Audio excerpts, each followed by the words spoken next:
Hello and welcome back to the final episode of The Bureau, a Liminal Horror actual play series hosted by Gehenna Gaming. For the last time for this series, I am your director, Josh Demansky. Now, again, for the last time, everybody quickly reintroduce yourselves, who you are, where we can find you. In any order. Hi, everybody. As I was about to say, I was like, how did we? And then I was like, oh yeah, alphabetical. Hi, everybody. I'm Brandy Rose. You can find me at the Brandy Rose, and today I'll be playing Vire Santos for very possibly ever the last time. Hi, I am Megan McCauley, and you can find me on all the socials at whatever they are / melee damage or Megan McCauley official. And today I will be playing Yulia Belsky for absolutely the last time. I'm absolutely not going to say it, but hello, my name is Andy Alvarenga, and I'm playing our intrepid reporter. There you go. Xavier is his name, and I'm super excited. This has been fun. For the last time. No, Randy's waiting for you to contact him for the sequel. The sequel. And then you know, you can talk to Xavier's his people. mental psyche couldn't handle it. I'm sorry. The Cortez files. No, it's his people will contact your people with the contracts and Okay. for the spin-off and sequel and prequel. Why not? Xavier Cinematic Universe. I'd love that, actually. Make this poor reporter go through even more. Hi everyone, I'm Nick Francia. You can find me at Nobleman Nick, and I will be playing, probably not for the last time because I use this name in literally all my like horror characters that are gonna get mulched. Jaime. So yeah. Okay. And to dive back in, during last week's session, we followed Xavier and Bure after just narrowly escaping the vine-ridden monster of what was once Dr. Gall. The elevator took you up to level 8. Exiting the lift, the two of you find yourselves in this intake room of sorts, a sterile room, dark with the exception of pieces of equipment along the walls with blinking LED lights just kind of randomly scattered up walls and ceilings. Leaving the intake room, heading through a decontamination shower, so to speak, getting sopping wet.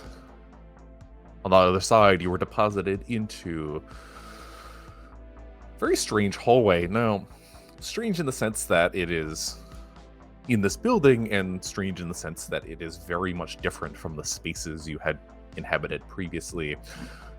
This hallway was styled almost like an old manor house. Sconces lit, down the edges of the hallways, placed at random intervals. The walls were coated in this tacky, jaded wallpaper that's faded and peeling and full of mold and blood splatters. There were a series of doors down this long hallway that stretched, 100, 200 feet in either direction. Each door indistinguishable from the last. Thick wooden oak glass handles. Now, Bure and Xavier headed down the hallway, picking randomly one of the doors and finding this storage space of sorts. It seemed to contain a number of items, two of which were what looked to be yellow spacesuits, almost. Bulky suits with a glass helmet and a pack on the back for oxygen. One of them was free and clear. I believe Xavier has currently donned that suit.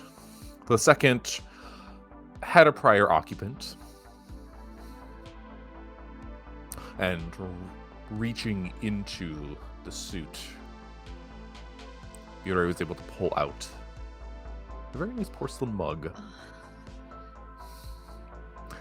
and also a fallout with it.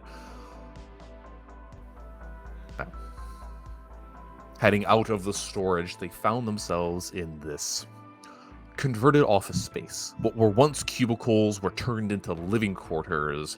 However, the walls and the thoroughfares that spaced out these like individual bunk areas were sort of scrawled with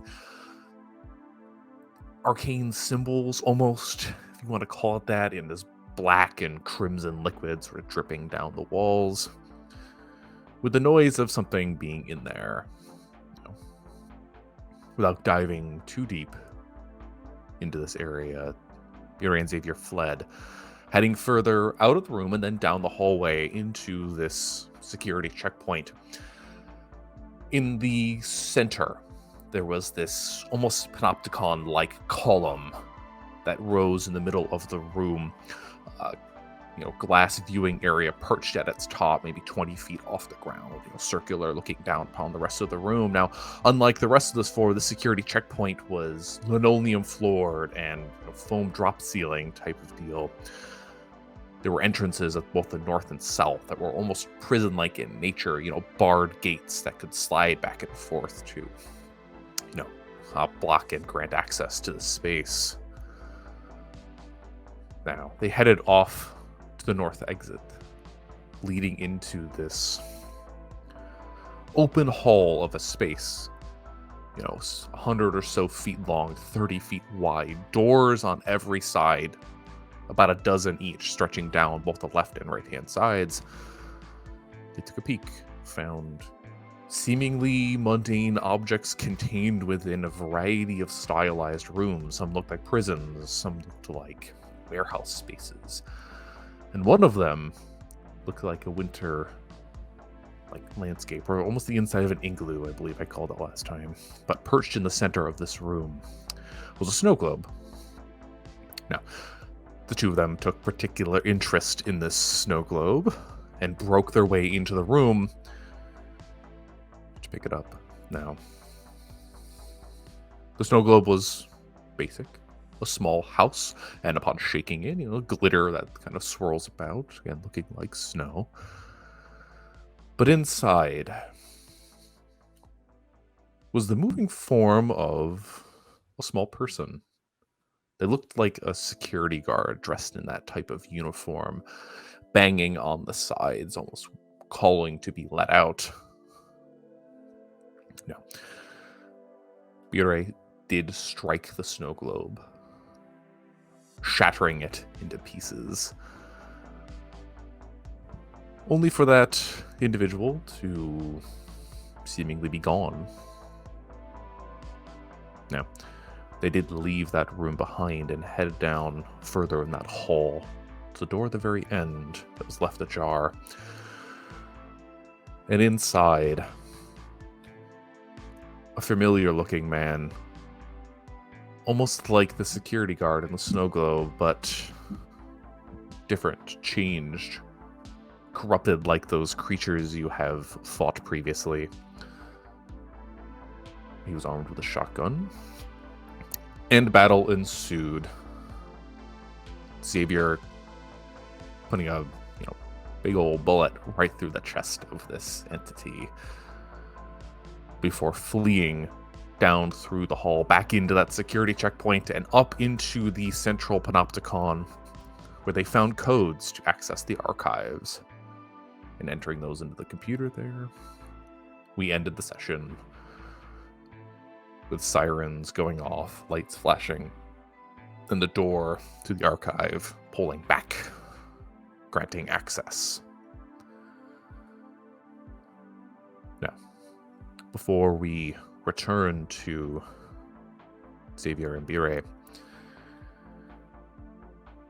we go back to Yulia. Now, last we left Yulia, you were down in the power generator room on the maintenance level of this building. Just before you had blocked this door using a garret to kind of string across, and these mold-like humanoid entities were forcing their way in, snapping the garret and finally pushing into the space where you used your last bullet to pierce through the final creature as it kind of collapsed onto the ground. And a moment of stillness, just silence in the space, as you look upon the carnage and saw 20 of these forms sort of splayed about in various places, now turning to mush as their humanoid shapes are no longer holding. However, Xavier and Bure stood before you at the exit of that large space. 50 or so yards between you. And as the two of them began moving towards the control room with which Yulia inhabited, a figure appeared between the three of you. They were familiar, in a sense. At least to Xavier and Bire, maybe not to Yulia. Floating in the space was this translucent individual, blue-hued, almost hologram-like in nature. But they were dressed in this bulky equipment, almost spacesuit-like in nature. And at first they were turned, facing Yulia. The body was floating about a foot or two off the ground, kind of splayed out, slowly rotating, eventually turning to face Bure and Xavier. Over Yulia, you got the first look. Like I said, this entity was wearing like a spacesuit of sorts, this bulky equipment. You saw the backpack, the glass helmet, but the helmet itself was shattered. Beyond it, this desiccated face with dead eyes. And as it stared at you,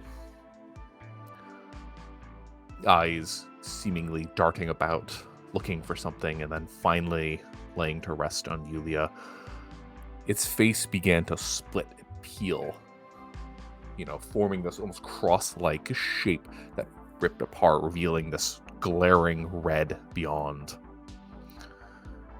And Yulia, as you stared into it,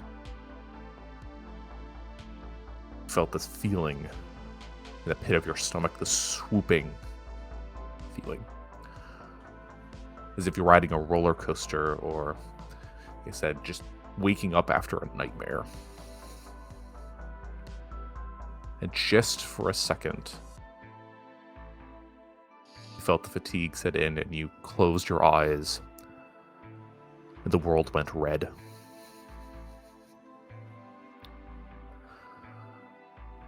After a moment, that glaring red just filling your vision subsides.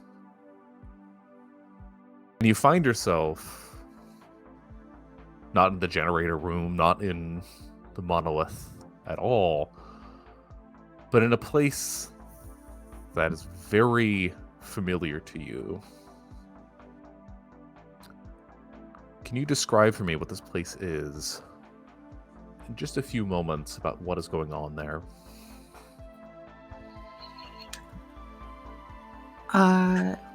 Yulia is at home. And she has 2 kids and a husband, and she's making them dinner.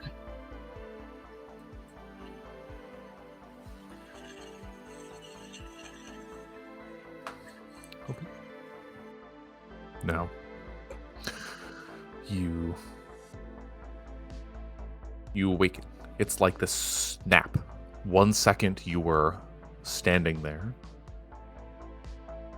smelling the smell of burnt gunpowder and the mold and rankness, and then the next moment you're standing in front of a stove. You hear the chatter of your children at the table, maybe in the next room.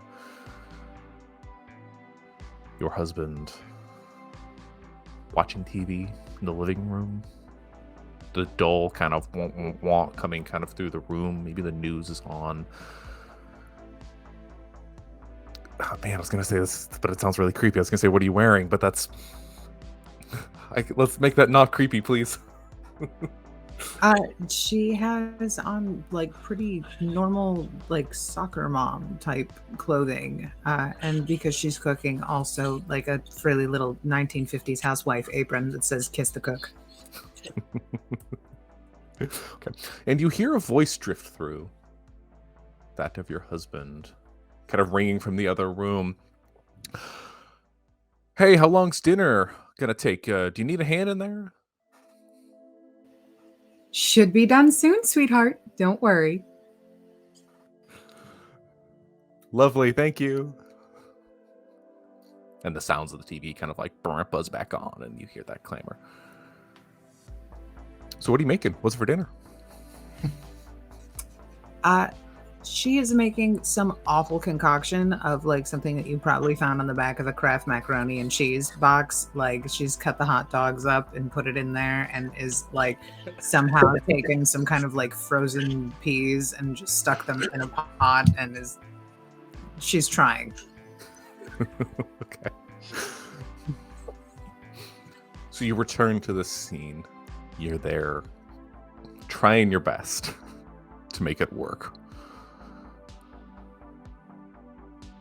And it goes on for a few minutes. You pull it all out. You start plating the food. Oh, there's one more thing you want to add. Walk to the fridge, go to grab it. And as you're closing the door, the phone rings. Just a... I answer it. As you go to pick up the phone, bring it to your face, presumably say hello, and a voice that is familiar to you comes over the line, but as they speak, it's almost as if it's, you know, that Charlie Brown adults thing, that won't.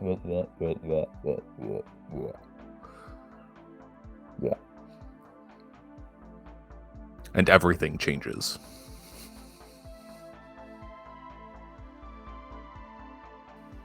I hang up phone.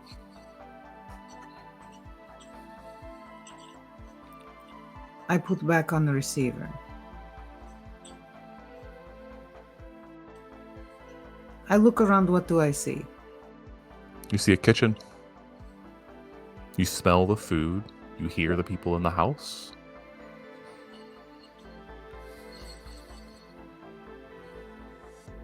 I grab hot dog from counter as I walk out and take bite. Okay. And as you leave the kitchen behind and walk towards the door,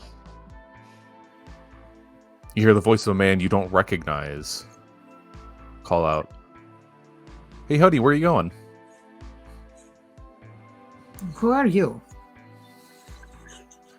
And he gives you a weird look, almost questioning, and you see the concern set in for just a second.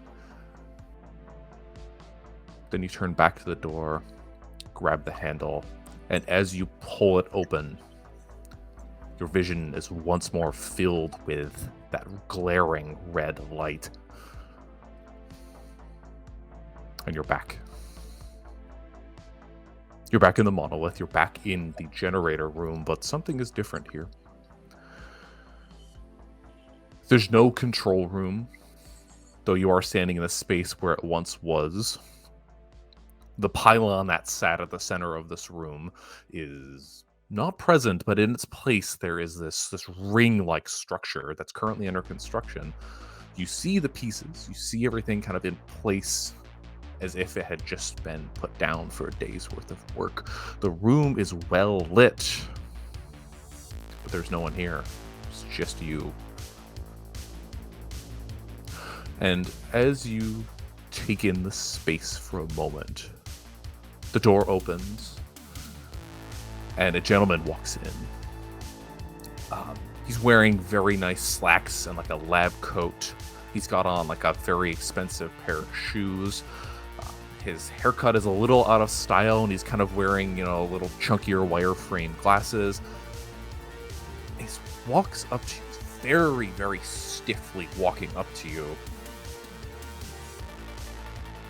And in sort of this almost robotic, practiced voice, he says, "Hi, I'm Dr. Henry Allen. I'm here to escort you to my office." And then he turns around, walks away back out the door. I will follow, while also mumbling under my breath. Where did other two go? And who the hell was that guy in my house?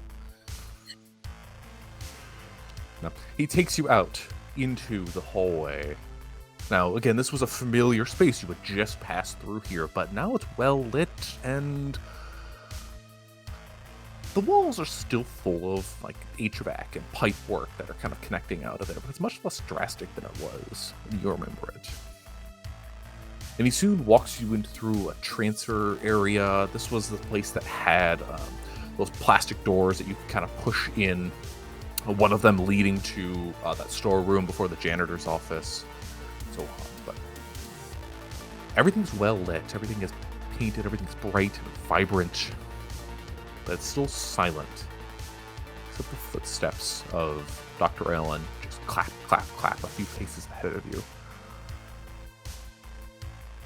And he leads you towards the elevator, presses the button, it immediately opens. Like he hits it and it's like bing! He walks in, he turns to look at you, Yulia, and goes, "I'm here to escort you to my office." So you have said. What about, may I ask? And he looks, and then his face he just kind of like shakes his head a little bit, and then he makes the same posture. He goes, "I'm here to escort you to my office." Oh, this is going to be fun. She feels around her back to see if she still has shotgun slung over her side. You do still have the shotgun, but you also remember that you spent the last shell fighting off the horde and fired your last bullet of the palm pistol on the final of those mold-covered creatures. You still got the guns, but none of the heat.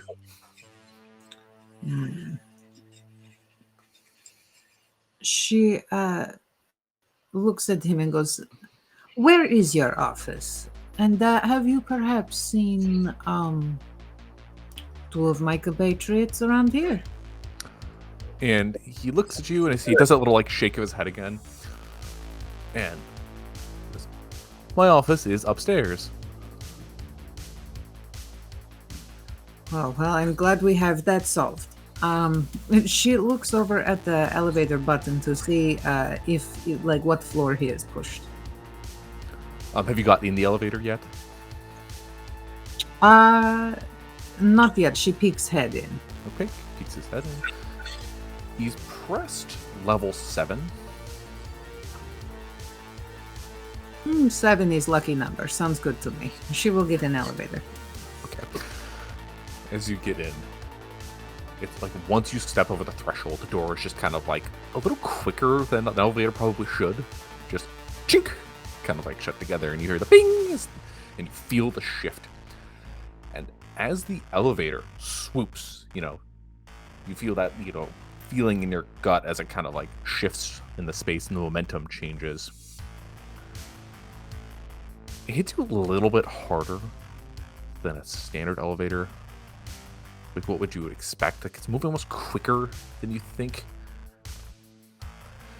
And the light flickers in this space. Almost flashes red in how it flickers. And in an instant, Dr. Allen is gone.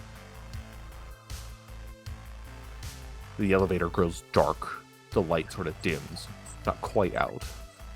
And you see the space almost age instantly in front of you. And after a moment, you hear another bing. The door opens. And you see in the frame a little placard with the number 8 stamped on it.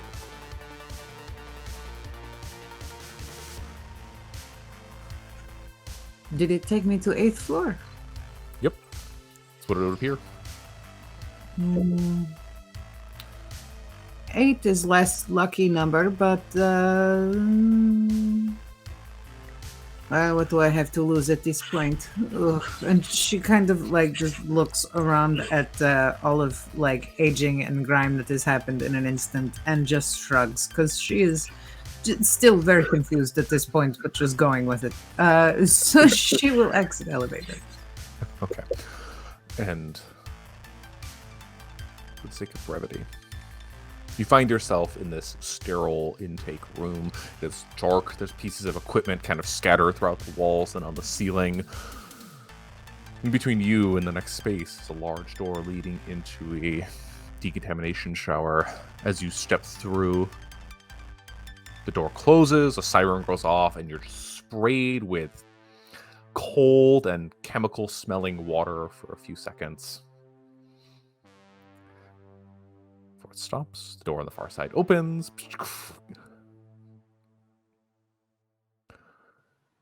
And dripping wet, you find yourself, as I described before, in an old... It's a hallway that's almost like an old manor house. Like I said, there's sconces, there's dated wallpaper, peeling, it's dated, it's moldy, it's covered in blood, whole 9 yards. Each of these doors looks exactly the same. Glass handles, thick oak wooden doors. You look to your left and your right, it stretches on for 100 feet in every direction. But as you look to your right, a voice echoes down the hallways. It's almost a shout. I don't remember exactly what it was, but I think it's more of a run, let's get out of here. Coming from a voice that's familiar to you, that of Vire. I will follow the voice. And heading towards the voice, you find yourself at the door directly at what would be the eastern side of this hallway. Grabbing the glass handle, you open it into the space. Again, you find this checkpoint ahead of you. Linoleum floors, foam tile drop ceiling, panopticon-like setup in the center. And you see the familiar faces of Yure and Xavier staring down upon the floor from that glass-like viewpoint. And you hear this bang, bang, bang, and see a flashing light as the door to your south starts to shift and move open. Like I said, it's like a sort of like a prison door, barred and on a track, so it shifts and reveals a space beyond. I yell out to the two of them. Guys, is that you? Hello? Holy shit! Yulia? No. It's good news. I have been deloused.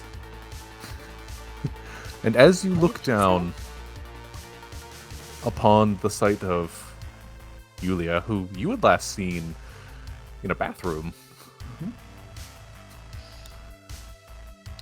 you see that Yulia is not alone.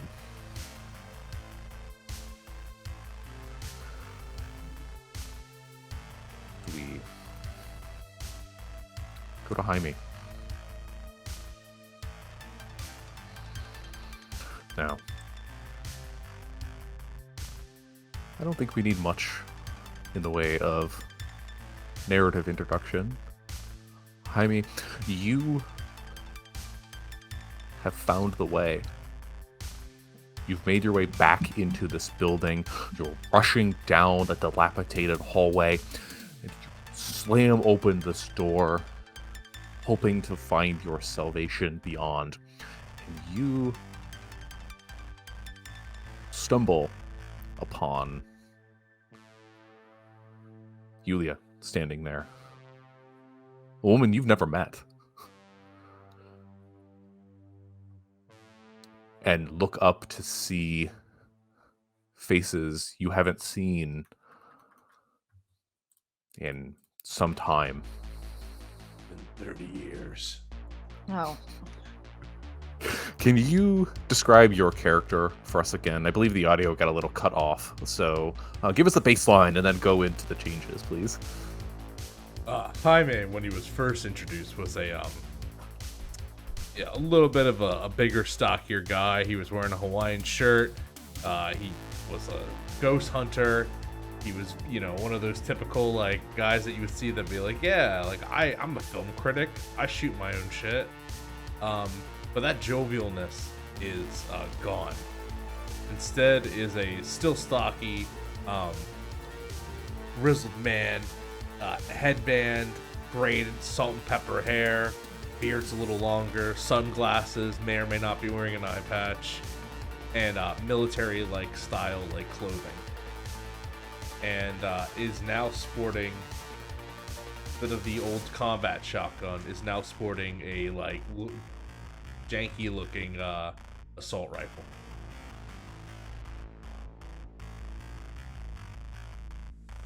Oh, Josh, you are muted. Oops. You did that to yourself. I know, I'm aware. Now, there is one more aspect of Jaime that is almost certainly immediately noticeable. Nick, do you want to describe that for us too? Yeah.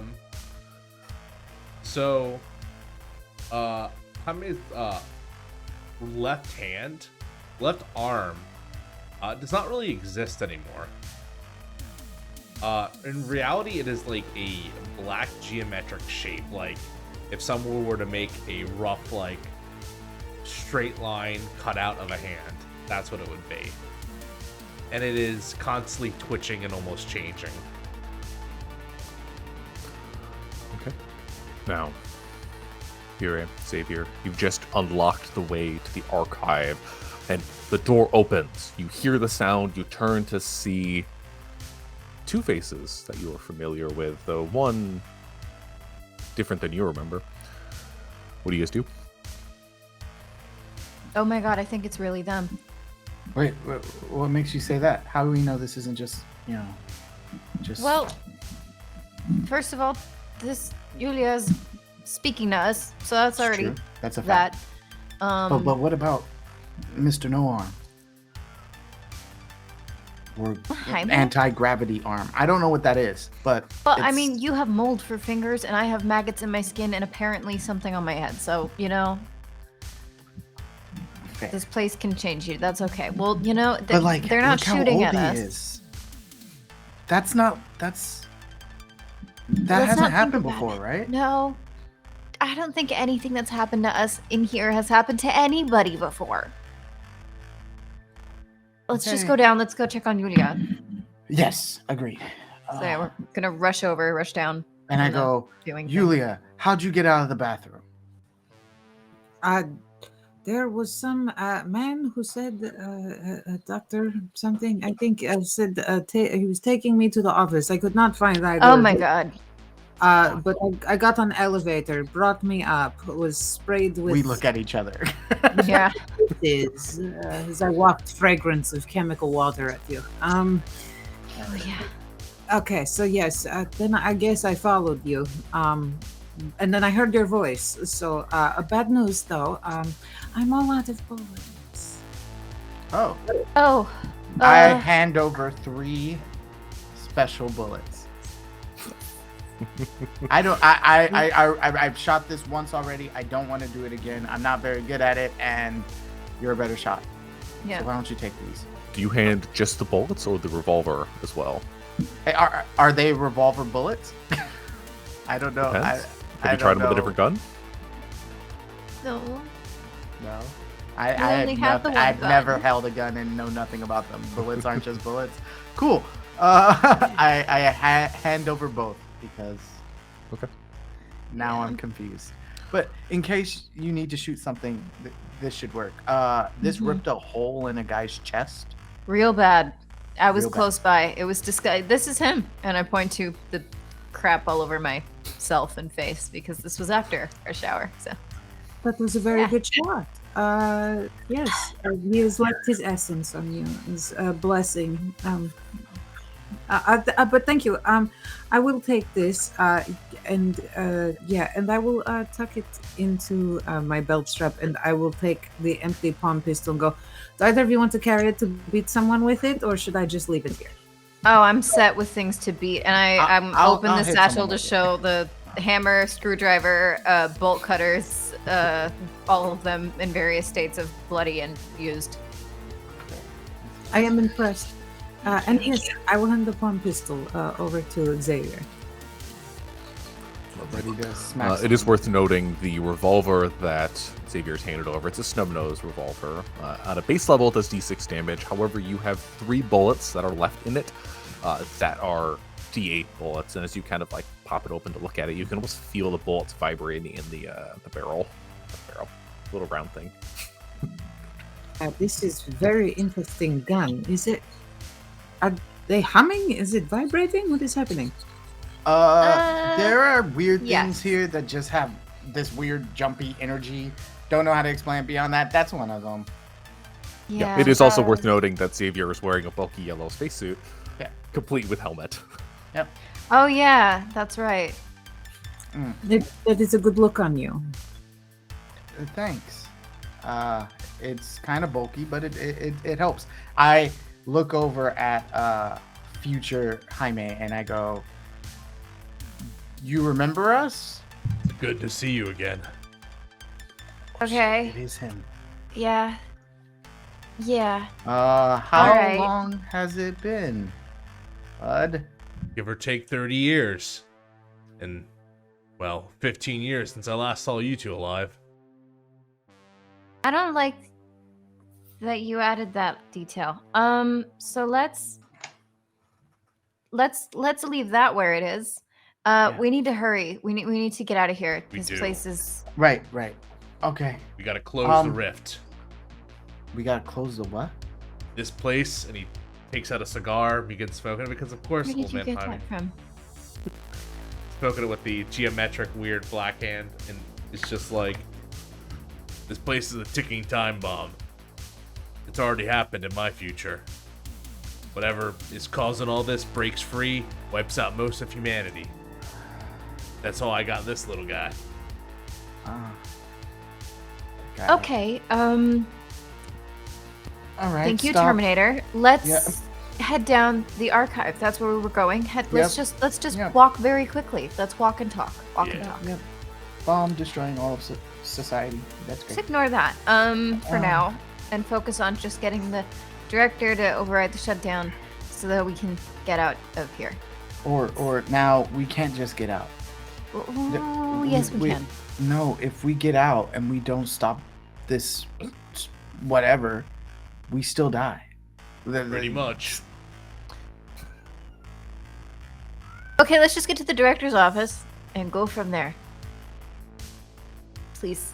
I have guts on me. I am still wet and gross.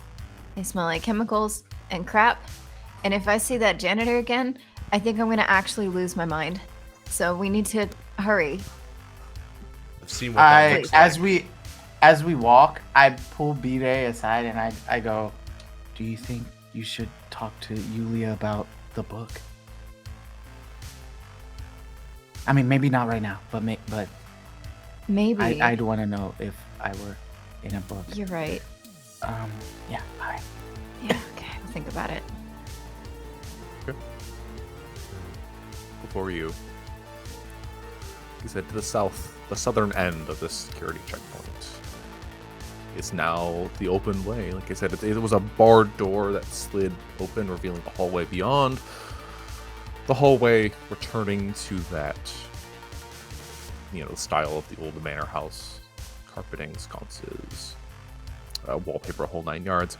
The hallway is pretty short, maybe 30 feet. And again, it ends in another wooden door with a glass handle.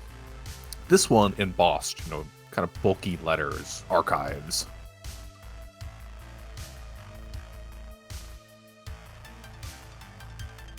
Just head on through. Yeah. Yep. Do you want to do anything before you open the door into the No. space? No. Who's this person? Oh, this is. I know this was like a million years ago for you, but it was like maybe a couple hours ago for us. This is the friend we were saying you. We were looking for top is places Yulia. with. Yeah. I was going to ask you same. You sound like some sort of time traveler of some sort, which after what I have seen in this place, I guess makes perfect sense. But okay, you are trustworthy, it would seem. And she looks to Xavier and Bire. Takes another. You puff. gotta like shrug of like yeah. I'm a yeah. survivor. I Yeah, mean okay. that is kind of I would say that. What I'll say is we've run into multiple versions of you, and he has met alternate versions of us. Yeah. I don't quite know what that means, but I accept it. I'm trying And, not to think about it. Yeah, so we met, but you're the same one we met before, right? We helped you, and then you disappeared when we were fighting, right? We're running, or I don't know. Possibly. Could be infinite. No, infinite iterations of Jaime. Got it. In fairness, if it's been 30 years, I don't expect him to remember. That's fair. That's fair. All right, X-Man, let's go. And I step over into the archive. Yep. Yulia will hold up the new revolver in case anything jumps out. Yeah. Lovely. The screwdriver. Now, Xavier, as you go to grab the handle, turns, door opens. The space beyond, true to its name, looks almost library-like in nature. Sparse lighting, probably closer to emergency lights at this point rather than a full lit space, but enough where you can kind of get a good grasp of the scope of this room. And you're looking at a multi-tiered library, just filled with shelves. There's staircases that kind of like go up the sides, and more shelves and shelves and shelves. Now, the shelves are not quite library-like in nature, other than their make and form. They are sometimes filled with books, but also filled with like boxes just kind of shoved into places, and even just like objects themselves kind of shoved in there. Like you see a bust in one as you quickly look around, and like a jade statue kind of shoved into another, and just kind of spread out. It's a little chaotic, but you imagine there is a system in some form.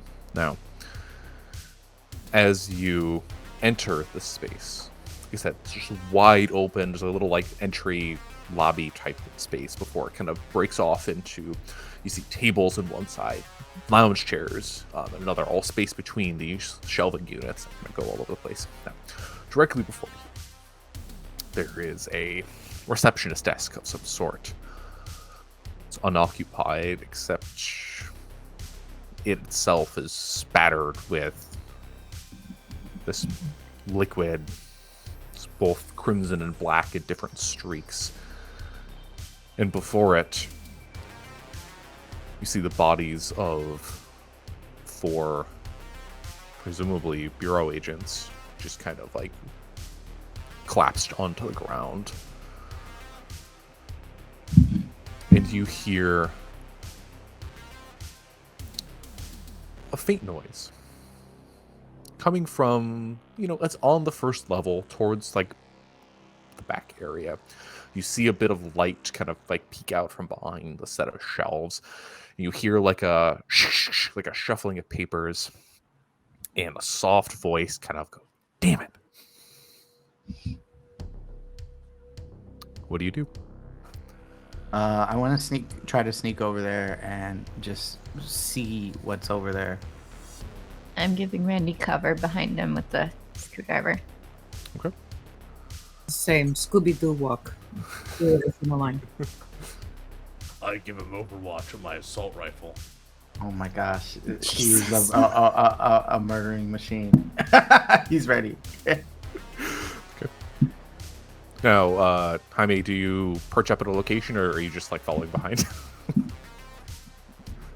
I'm gonna perch up at a location. Okay. Do you want to take the welcome desk or the lobby or the chairs, some shelving units? I'll Where's just yours? crawl into a shelving unit. Okay. Okay. So the three of you move forward. You hear Jaime kind of shifting behind you and see him starting to hide behind the shelves. As you make your way across the space. Now, again, this is one of those rooms that feels far too large to exist within the space. The tiers of the library go up like 4, 5, 6 floors, just kind of like spirals up, and you can see its ceilings maybe 80 to 100 feet up in the air. And here on this first floor, the main area, you start shifting towards the noise. And as you Scooby-Doo peek around the last bookshelf, you see a series of tables, presumably reading tables or something of the sort, that somebody's pushed together, and it's just scattered with papers and look like ancient scrolls and books and strange artifacts. And you see, with their back turned to you, a figure, sort of small in stature, lithe. They have sort of this auburn, I would say, this dark brown red hair that's very like cropped short, but just a little bit long on top. And they're wearing what was once a very nice like set of pants and button up. And like I said, their back is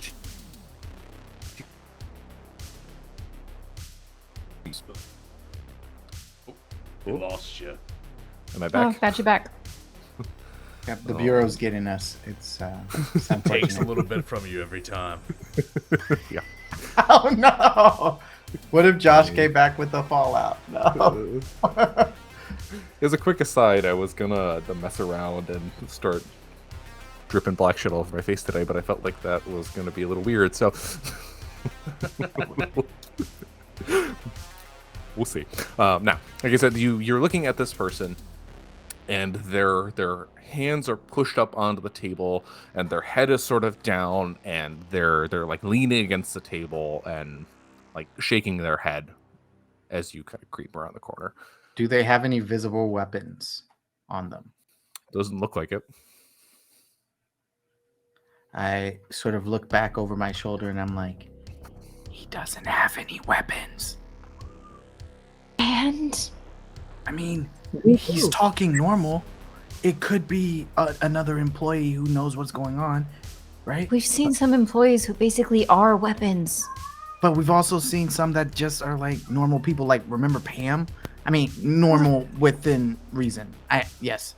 Who the fuck was Pam? She was like the HR person or whatever down like on the first floor. What? Regardless. Janice? Yeah. You know, Pam. I don't think I would And describe as Janet as you normal. yell that name out, Yeah. so as you reach beyond the whisper, and you see the head perk up and turn. Who's there? I'm an intern. Oh my god. Wait, just go along. I'm an intern here, and I am scared. It is terrifying. Please help. Please. And you see them, like This they're is why you're kind not of in the book. almost in like ready position. This is probably the best way to describe it. As you peek back around the bookshelf, presumably. Mind you, I'm in a spacesuit. Yeah. I have a bloody screwdriver in my hand. So, and they look kind of fiercely for a moment, and they cock their head a little bit and like untense. That's the best way to think about it. And look at Xavier in the suit and go kind of sigh for a little bit. Is that the best Janet can send? What's that supposed to mean? You see Excuse him you? straighten up his back as if he's a little offended. Just Oh, give me the no, word, oh. we'll splatter them. And you see them kind of Hold like up. perk their head and look around and kind of shake it for a moment. And kind of goes, "You can all come out. It's okay." And so they kind of look back at Xavier and go, "Why would they let interns play ranger?" Because apparently this place just is full of crazy stuff and it's weird. So I mean, no one's down. This is the worst protective system I've ever seen. Just FYI, if there is something dangerous here, and we're all people from outside who got locked in here during this emergency. So Did you say you were interns? He was Yes. lying. Anyway, who are you? I was an intern in another realm. I was just using it. He whispers. They respond. An intern. Now is not the time to be funny. I'm being serious. Oh my god, great.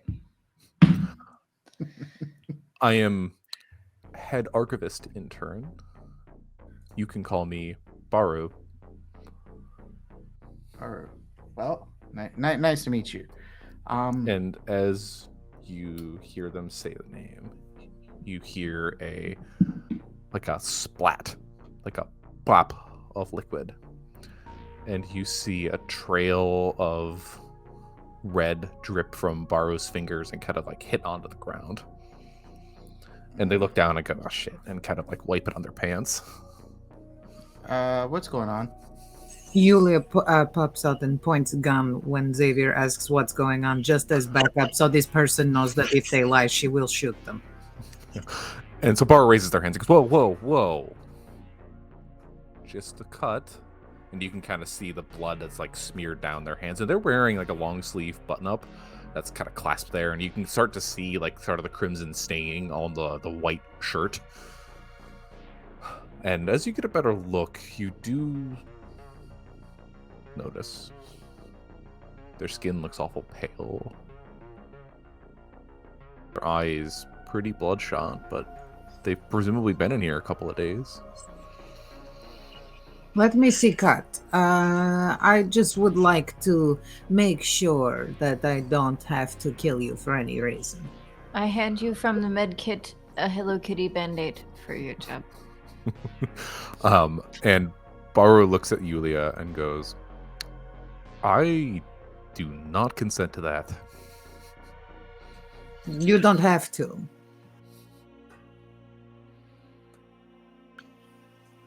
Ask him if he consents to a bullet. Okay. Can Thank you. am I able to see when she hands him the band-aid? Does he go to place it anywhere? Like, Baru will take the band-aid. Doesn't place it. Probably like turns and puts it down on the table. And goes, "I don't think a band-aid will help that one." Yeah. Okay, this is great and all. So Janet did send us, or is that her name? Janet, not Pam? Janet. From HR? Cool. Pam from HR, Janet, sent us, asked us to come and get the lockdown shut down. Please tell us how to do that. We will be out of your way.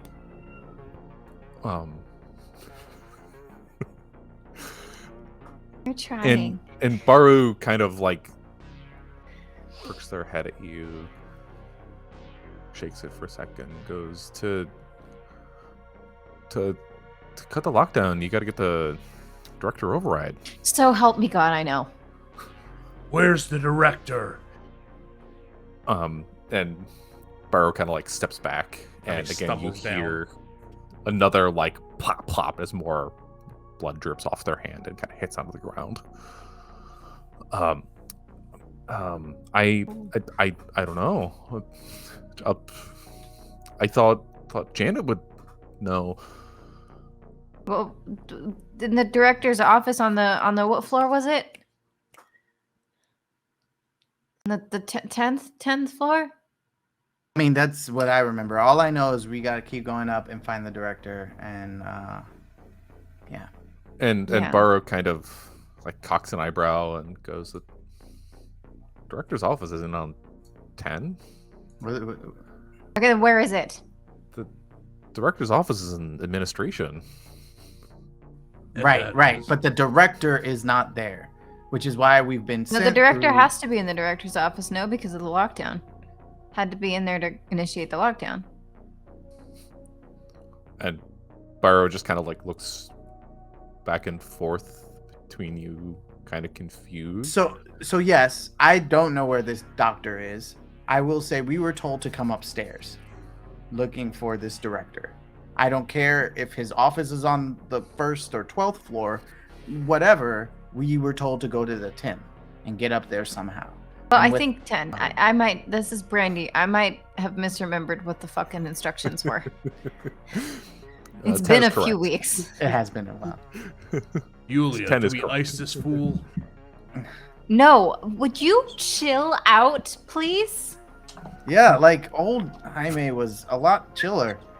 I am old Jaime. Oh my gosh. Jaime, I am torn. Possibly we should let him talk. Only thing I can add is, when I got in elevator with Doctor, it seems that he had hit button 7, even though I show up on floor 8. Were we looking for director office or doctor office? Because if doctor is who we're looking for, pretty sure that is floor 7. Director, trust me, that doctor is not there anymore.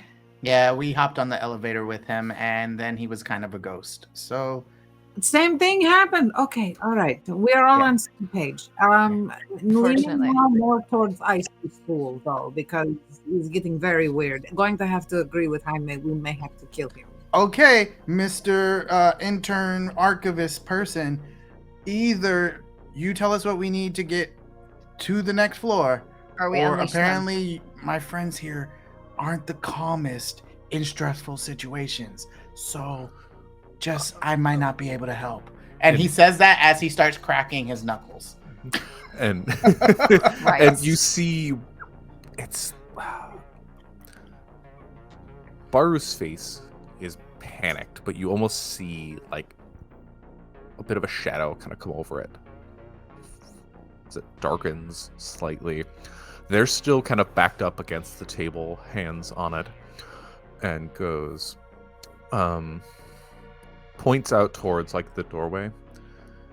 And again, with that hand that's still kind of bleeding, you can see that's quite a lot of blood is now on their, I don't like that part, the meat of their hand. And it points out towards the front and goes,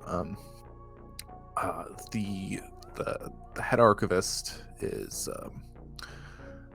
at the reception desk. I think they had the key card, if that's all you're looking for.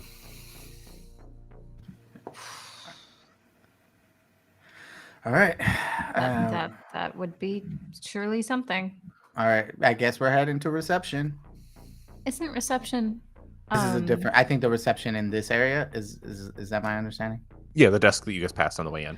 Okay, cool, great, cool. Because I thought she meant we were gonna have to go all the way back down, and then I was gonna have to come through the screen and beat Josh's ass. But we're good. Good, cool. Man. I was All like, right. if we were supposed to go through all that again in one session, no. Cool, good. Biray's gonna just rush back to the desk area and start looking for key card. Okay. And like I said, as you rush back over, you see the 4 bodies kind of splayed out in front of the desk. I'm gonna start checking pockets.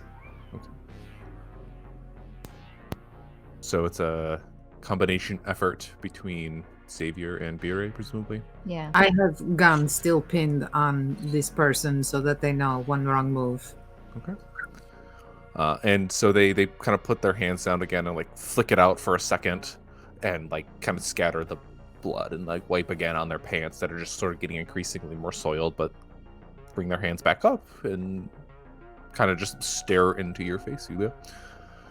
It's better you keep hands up anyways if you're bleeding. We'll stop you from bleeding out. So this is a good move for you right now. You're welcome. We Could have And used they someone just like kinda give in you the thumbs up? future.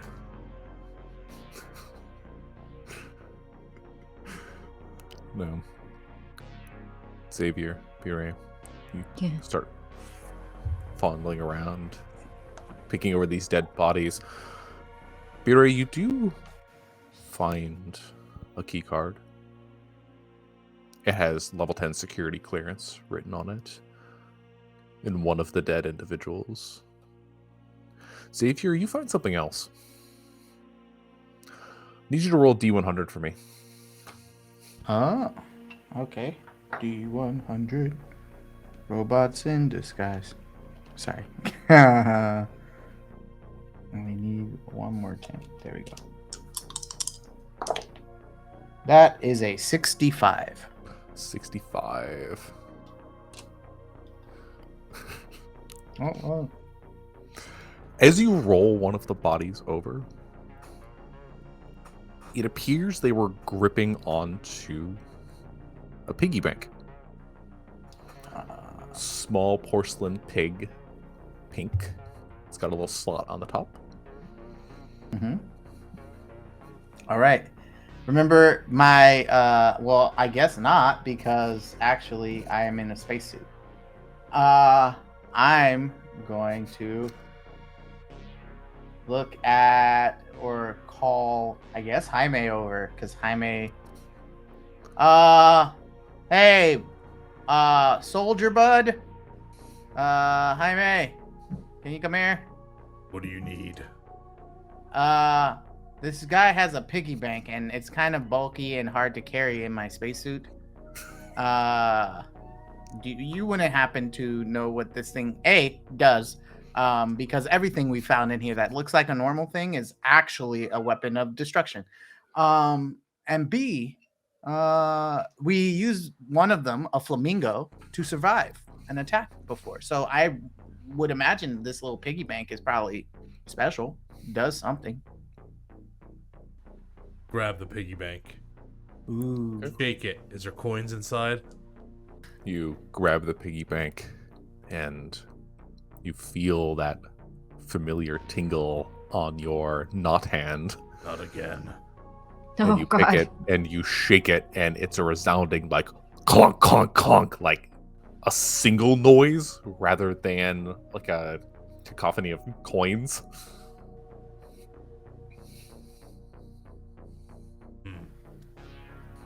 One hell of a silver dollar in here.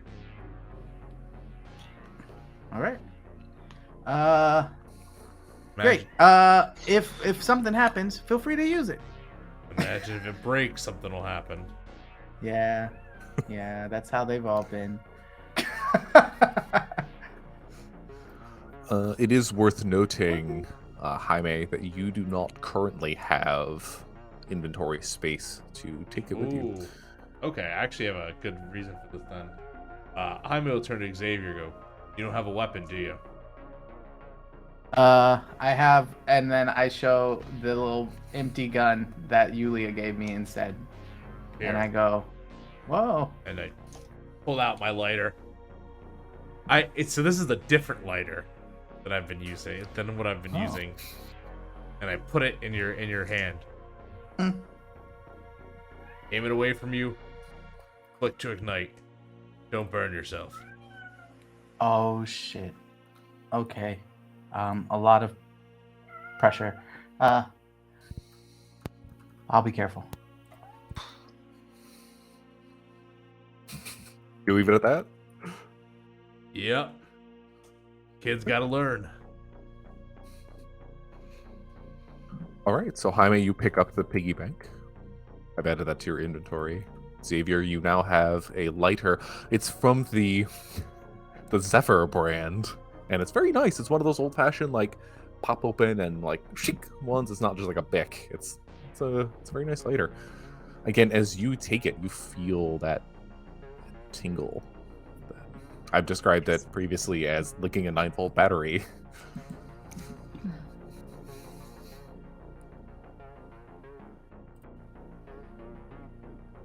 All right. If we have the key card, we gotta head to the elevator, or maybe there's a hallway or something that leads upstairs? I don't know.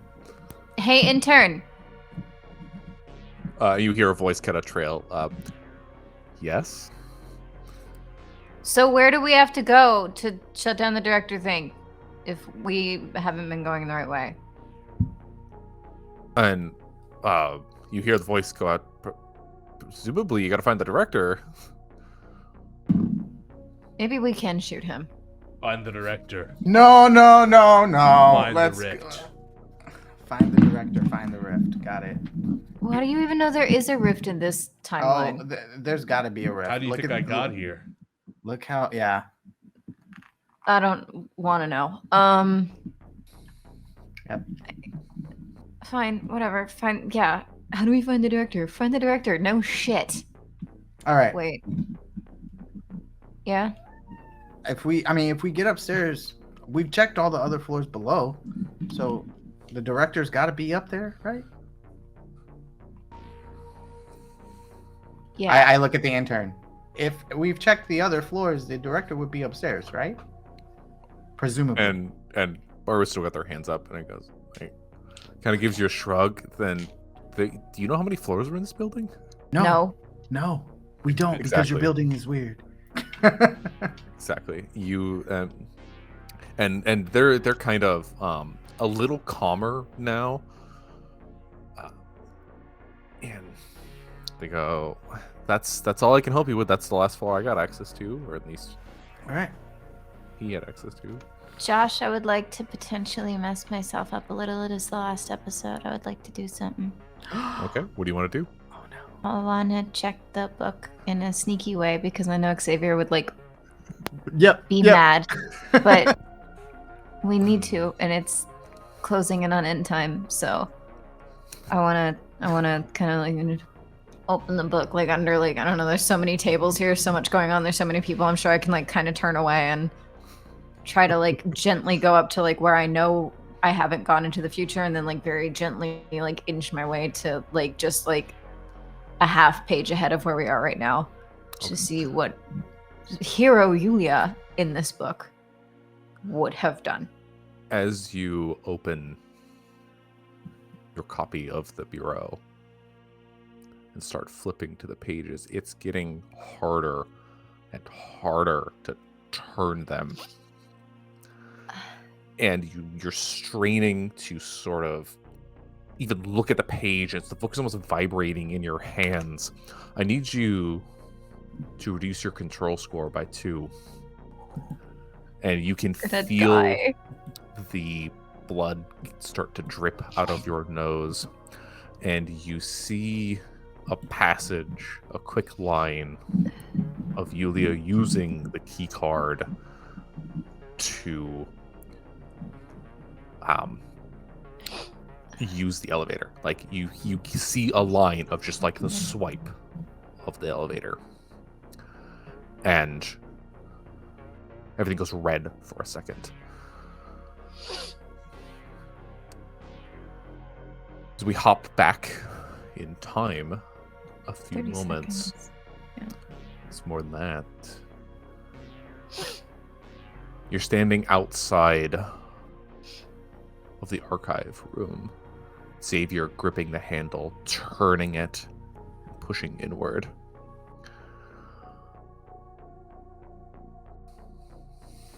All right. I'm gonna shove the door open, like shove past, and just walk in because I already know who's in it and I already know what's happening. I'm just gonna shove in, head to the desk, and start digging for the key card. Okay. Easy enough. You're able to find the body. Now, out of character, just as a reference for Yulia, Xavier, and Jaime, all of that last interaction, none of you remember. Right. It's as if you just entered the archive room. You watch as the door opens, Bire pushes past, immediately heads for one of the bodies and pulls out a key card. No piggy bank yet. No exchange of the Zephyr lighter Yet. yet.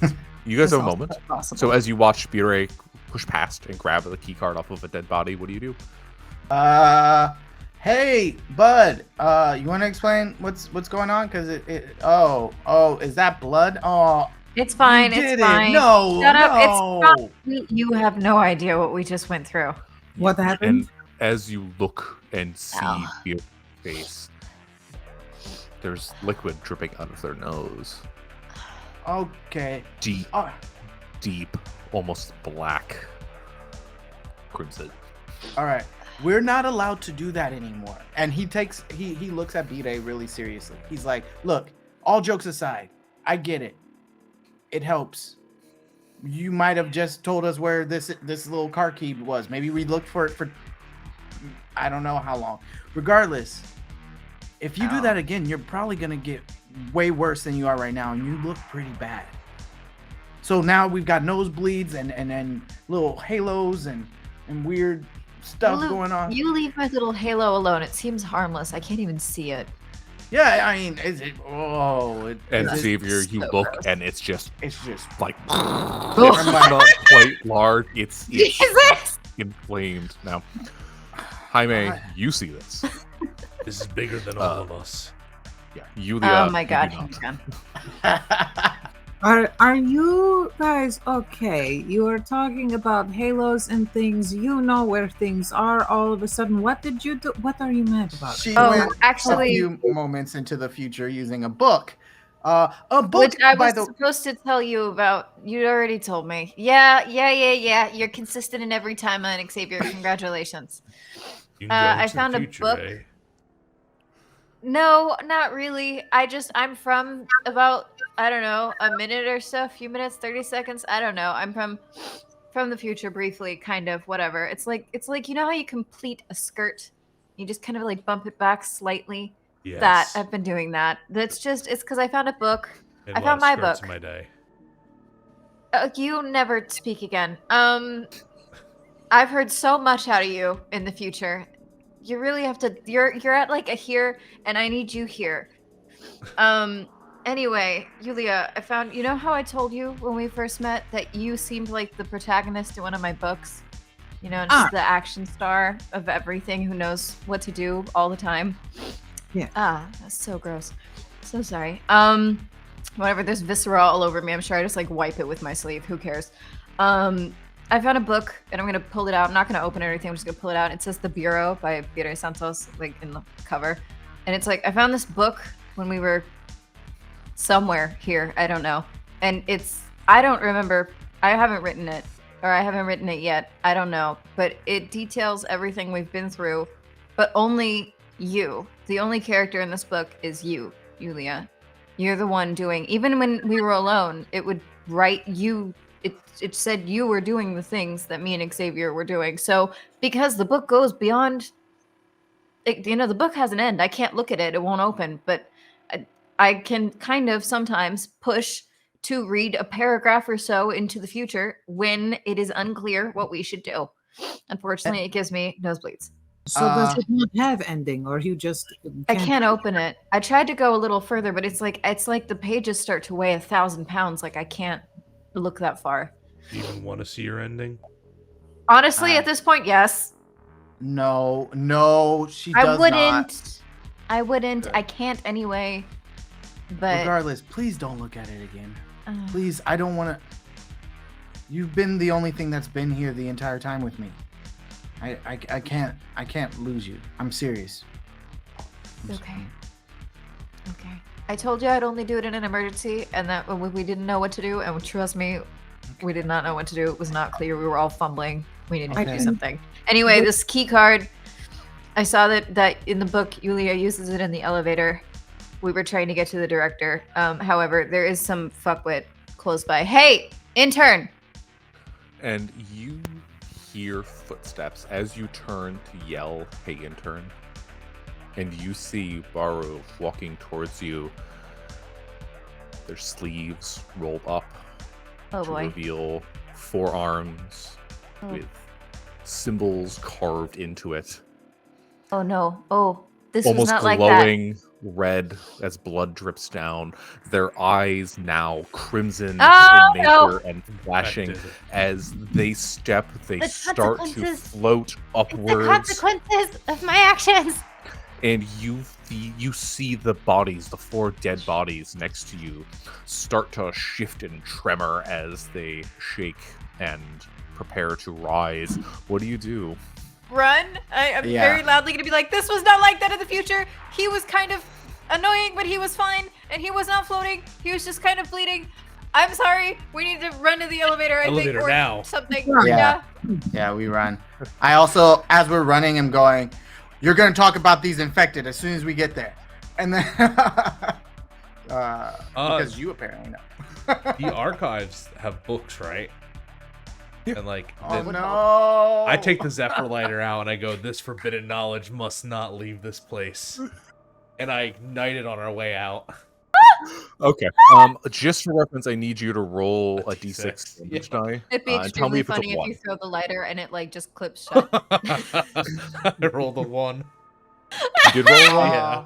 Lovely. Okay, so it's still light. I am You psychic. watch as Jaime takes the lighter out of this lighter out of their pocket that you've already seen, the rest of you haven't, and they flick it open and just like ignite the flame, and just you watch as, let's say, the reception desk just engulfs in flames, and you see part of the skin on Jaime's neck start to blister as if it was burned, and then just heal over. Now, Jaime, you don't necessarily feel the pain of it, but the scar tissue forms, and you can kind of feel that like stretch across your neck. The price we gotta pay. And as you close the door beyond you, you can hear like you can feel the heat and hear the crackle of fire as you run down the hall. Now, for the sake of brevity, the 3 of you run down, make it back to the decontamination chamber, get sopping wet, but clean. Go to the elevator, swipe your level 10 key card. You hear the elevator bing! It opens. You enter. The door closes. And on that note, we will take a short break. Perfect. Are you enjoying the Bureau? Well, you can show off your allegiance to the monolith with exclusive merchandise, including short sleeve and long sleeve t-shirts, hoodies, and more. All proceeds from sales go directly to funding production and the cast and crew of the Bureau. You can check out our special bonfire shop in the description below. Consider donating to the Help Brandy Get to Safety Fund in order to assist with our player and friend Brandy Rose's moving costs as they make a necessary move from the United States back to their home of Germany. Brandy is a great person, friend, streamer, and producer. Let's show that we can come together as a community. Anyone who donates at least $10 to the fund, send me a screenshot of your donation and your name and you'll get a special shout out during the show. You can find the link to the GoFundMe in the description below. If you are enjoying the programming, The Bureau, you can find the system Liminal Horror and its module, The Bureau, at goblinarchives.itch.io/liminal-horror. The link is in the description below. If you're enjoying this program today, consider subscribing to Gehenna Gaming to get up to date with all our latest actual play series.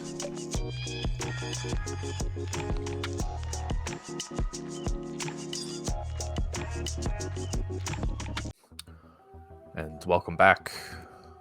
Before the break, our party had just rushed from the archive down into the hallway, through, I should say, the decontamination chamber and into the elevator.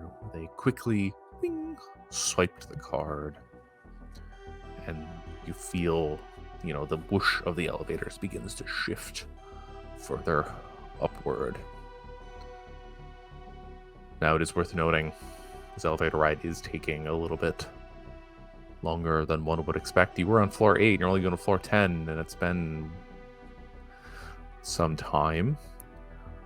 The 4 of you just dripping wet, saturating the floor of this elevator. Now, before we move forward into the space, is there anything you guys want to do?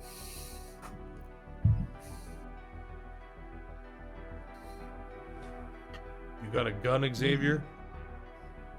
Oh my Uh, god. I just have this revolver. Well, no, I gave that to Yulia before Yeah. the time skip. So I have this empty gun that Yulia gave me, but I was just gonna hit stuff with it. Nah. Let me see your hand. I give my hand over. I put the Zippo lighter. It's different from the one he's been using to smoke. The one he just used. Aim it away from you and click. Don't burn yourself. Yeah, he looks at it and then he thinks back. And if this were a TV show, it would flash back to the moment where Homeboy got a gnarly scar on his neck and got burnt. And he goes, oh, okay, got it. Thank you.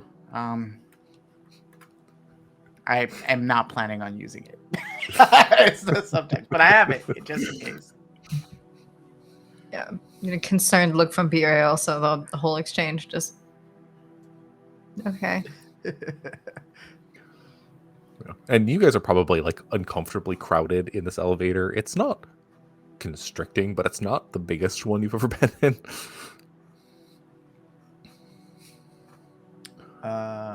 Anyone else get the feeling this is more than 2 floors? Yeah.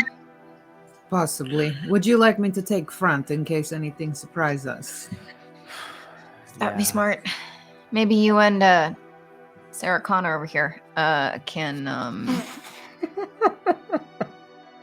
take up the front. Sounds like a good idea to me. I think What- that was you. What did Yulia do before all of this? I mean, you're a reporter, you're an author, but she can handle a gun. I mean, she just found the gun while we were here. She's just like really Yeah. assertive, is what I think, right? She's Right, a Yulia? protagonist. Yes, very, very assertive. It's what I'm good at. No military ops. I mean, not that I am aware of, or even if I was, not that I would let you know of. I do not know you. You just kind of appear, and forgive me, but you know, logic, everything in this place very strange. You're new. I know that this one, and she points to Xavier, has a codependency already built with Bire, but I am not very much like that type. So I do apologize. It's okay. If when all is said and done, if we do this right, y'all won't see me for a long time. What does that mean? Means I'll go back to okay. my future. But then, like, what is past you doing? But like for a Is long there past time you? means that we'll see you again, In and the future, ideally, yeah. no offense, I don't want to see this. I don't place want anything to again. do with this place. Well, you won't see this Jaime. You might see the other Jaime who went on to live his dream and have a successful multimedia franchise about ghost hunting. I mean, In did you- 2014. did you think I wanted to do this? I wanted to learn how to use guns? No. I had to. I got this thing. I'm sorry you had to deal with that. Can you still do that really cool shadow jump thing? Yeah, I can really do that cool shadow jump. Oh wow, that's sick. Well, that's good. That might be useful. But- Cool. Good. Kind of like that book thing, you know? If I use it too much, it's bad. I mean, that's everything. And then he holds up his hand because you didn't see this last time, and he goes, so do you know how to get rid of this stuff? And you see it's just like creeping up his arms, probably most of his arm now. So you're corrupted. I'm corrupted. B-Ray's corrupted. Excuse me? Wait, I'm what? fine. You got a halo. Says Uh, you. No, it's definitely there. You see him as he looks over at it. He winces a little bit. No, it's definitely there. I don't see it. Thank you. Maybe it's because Huh. she's clean. Huh. That's a Wait. good thing. Is there? But like you would think, like the showers would wash that off, right? Like that is just like they got some medicine here somewhere. It'll go away, right? They did have that thing that they shot that Janet gave you, remember? Wait, no. Look. Oh yeah. So maybe you can get more of that. Mhm. All right. Stops your body from deteriorating, though. Didn't really get rid of what I already had. Oh. All Oh. things are possible. It is possible if we separate whatever's happening, close this rift, we could all go back to normal. And on that note, Sounds good. bing! The door's open. Well, Alright. Lead the way, Commando. What do I see in front of me?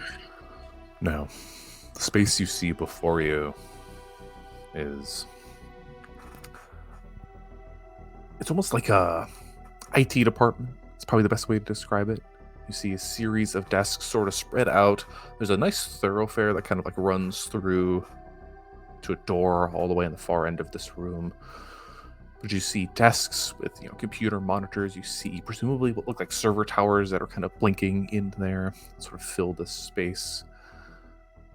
However, the floor is just covered in these mounds of red sand or dirt or something like that. They're kind of spread out. You can see in like one of the corners, it's kind of like pushed up and like almost to the ceiling as it's kind of like cascading down into a large mound. I would say everyone stick close by me. Do what you can to avoid these red piles of sand or Yeah. dirt, whatever they are. Last time I step in pile of mold, that's how thing happened with like 87 creatures coming at me at once. So yeah. try to avoid those maybe, but let's look for the place where keycard is, I guess, supposed to go, or office or something important that stand out. Okay. Okay. Do you leave the elevator? Yes, I will walk forward. And as you step forward, presumably the others follow behind you. One thing that sticks with you is the feeling of movement. It's like when you're on a ship and there's that slow and steady rock. Not enough to throw you off balance in this case, but you can kind of feel it. It's almost like that swooping feeling when things begin to change, but a little less pronounced and just noticeable. But you step into the space, you crunch down onto carpet laden with red sand. You see these computers scattered all throughout the room, and on the far side, the doorway. What do you do? I will make a steady but very fast approach, stepping with purpose towards the door, with hopefully everyone following me. Okay. Who's last in the pack? I guess me and Xavier, Yeah. so Yeah. one of us. Buri, let's say you're last. As Yulia begins to march across Jaime behind, Xavier trailing steps beyond them, you hear a grating noise, like a friction, like sand on sand. You swear one of the desks moved.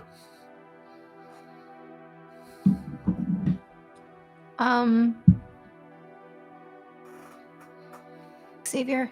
Yeah. And I'm gonna point with the screwdriver tip like towards like the desk that I think moved. Just like, do you see anything moving? I look over there and try to see. And as you two are looking at the desk, behind you, you hear another.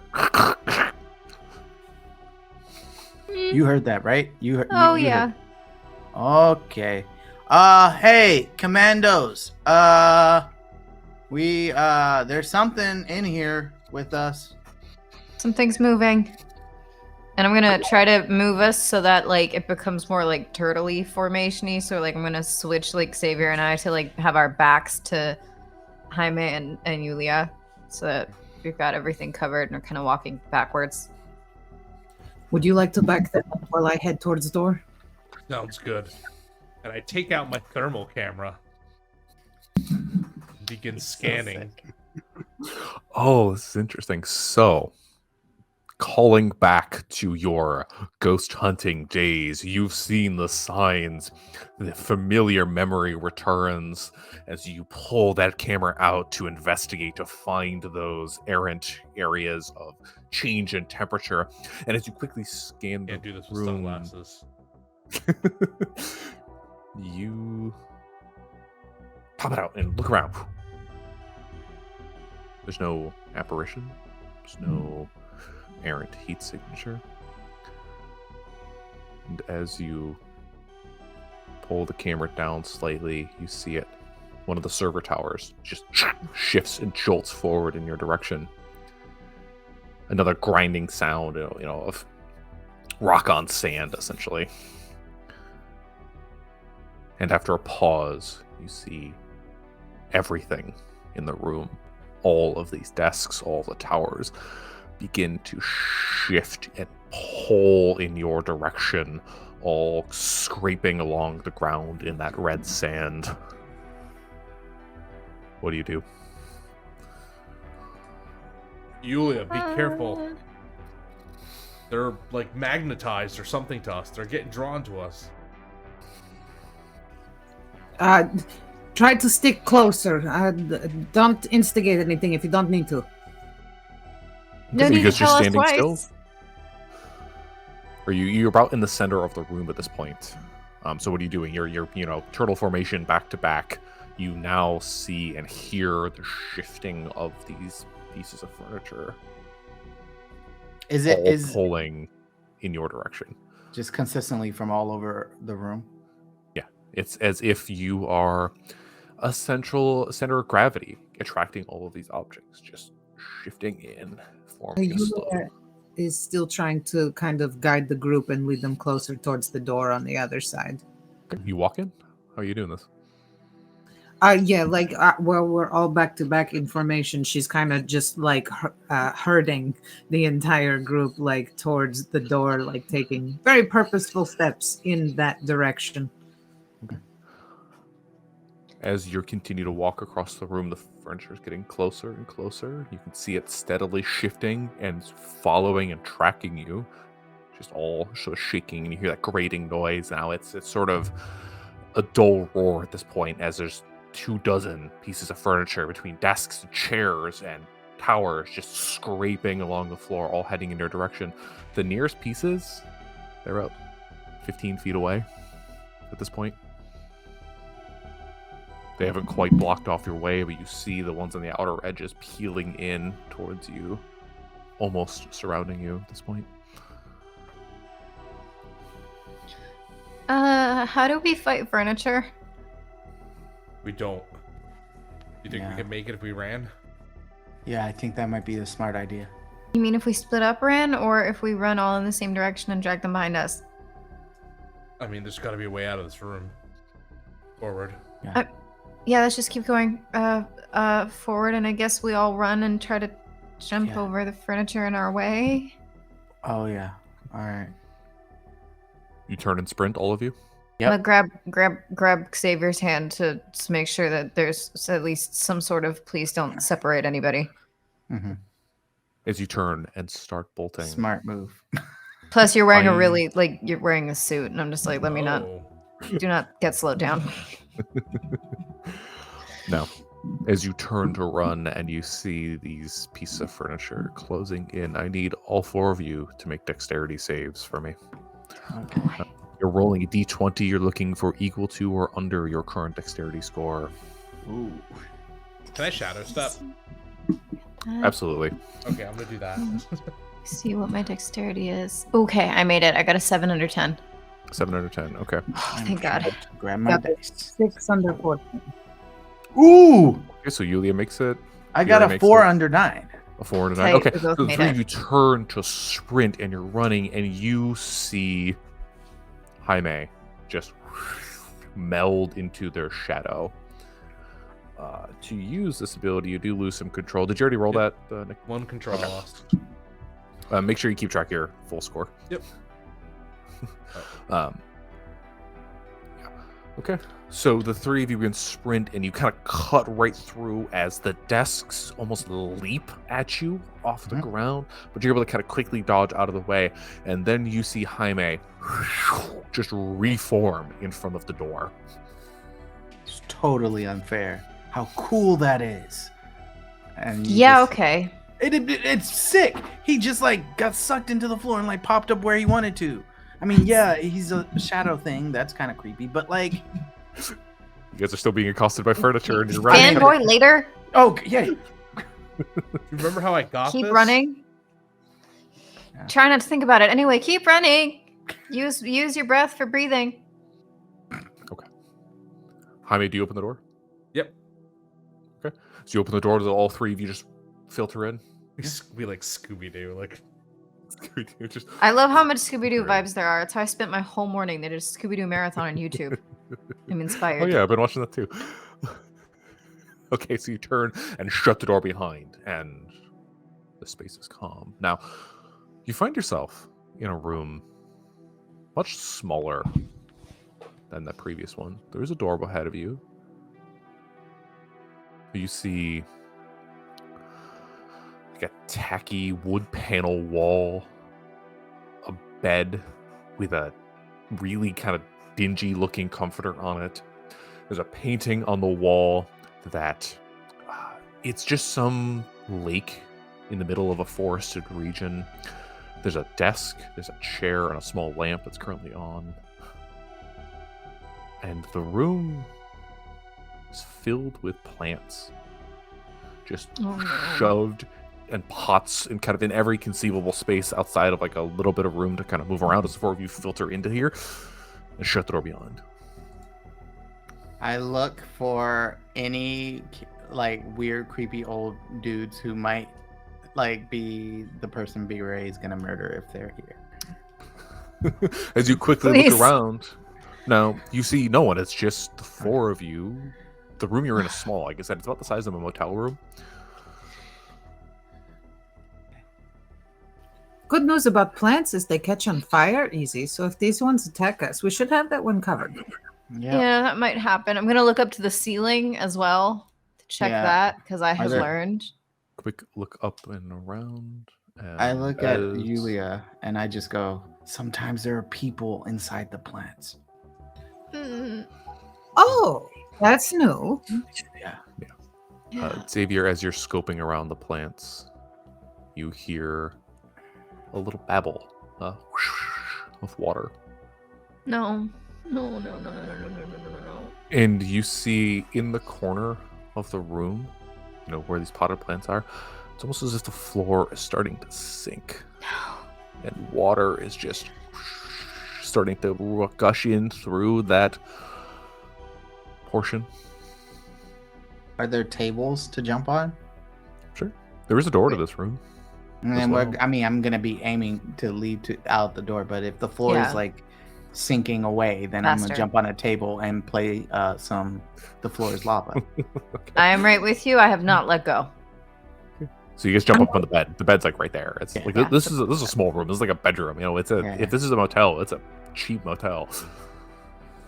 I'm Felt. going to continue to run for the door despite the water. on the ground. I'm going to as dexterously as possible try to avoid floor crumbling from beneath. As you push forward, as the floor begins, it's almost like you're walking into a swamp. The carpet just gets saturated and starts to like suck at your shoes. But in short order, it's only a few paces. You're able to make it to the other room and grab the handle of the Perfect. door. The rest of you follow. Oh yeah. Yes. Opening this space, pushing into one beyond, you kind of quickly filter into this next room. Now this space opens up. As you close the door beyond, it's almost warehouse in nature. But perched in the center, you see a set. You see, the facade of lighting structures kind of like set up, looking down upon a stage. It's almost like a movie set that somebody has built. This one, it looks like somebody made the surface of the moon, and you see like a backdrop that looks like space, and a little space rover and a landing pod that are kind of perched up on this, and it's just all these lights kind of flashing down upon it. Xavier, Yeah. have you seen this? Oh yeah. I get to kick Stanley Kubrick's ass. I swear to God. Does this mean it's fake? I don't know. Anyway, No, I pull out my phone and just take a picture because that's too good not to take a picture of. So you snap a quick picture of this moon landing set. Yeah. Definitely. And as you flash with your camera, the light kind of catches, and you see the rover, the landing pod. They're metallic, but it doesn't quite reflect entirely. That's odd. He's looking at his phone. That looks like it's made of metal, and he's doing the thing where he's looking at the same view, and he's like looking past his phone, and he's like, "Why does it look like it's made of something different?" Do you get closer? No, absolutely not. I'm heading towards it. I'm looking for a door. You begin to scan a door. What's up? Go ahead. I have the paperweight, and since we've established that it is otherwise useless, I'm gonna chuck it at the thing that's supposed to be metal and see if it sounds like metal or if it falls over. Look at the cardboard cutout. Okay, so how Clearing do you take that out this of my pyramid? inventory. So you grab this obsidian pyramid from your inventory. You pick it up. How describe this process for me, please? So I have the pyramid. This is a camera mount, but All I right, have wait. no other props. Before you start too much, are you grabbing it like with your hand, or are you grabbing it with something else? Because you've been grabbing it with something else most of the time. I just want to be helpful there. I didn't think about that. And as you can see, it's already in my Wait, hand. make sure you at least throw it with the tip down so you don't like poke your eye out. That's fair. That's fair. Oh, Okay, I so you should have grabbed just it, like grabbed I'm it shocked. raw and I'm just without like, thinking. I've got So your you- hand was in my hand still, unless you pulled it out for the picture No, or no. something. no. So No. we're still holding hands, and I just grabbed the fucking pyramid without anything So you because I didn't grab it, think about that. and as you begin to pull it out of your bag and start to tip it back to throw, you feel this No, tingle no, in your no. hands. no, This electric feeling. no. What do you do? Well, instantly out loud, I'm like, oh no, no, no, no, no, no, no, no, no, no. And I'm gonna chuck it also just to have it out of my hand Mhm. and just shoot like a really scared look at Xavier. And I grip your hand a little bit tighter, just letting you know that I'm here. Okay. Now, as you throw it, Eat. it tumbles, but it's almost gyroscopic in nature.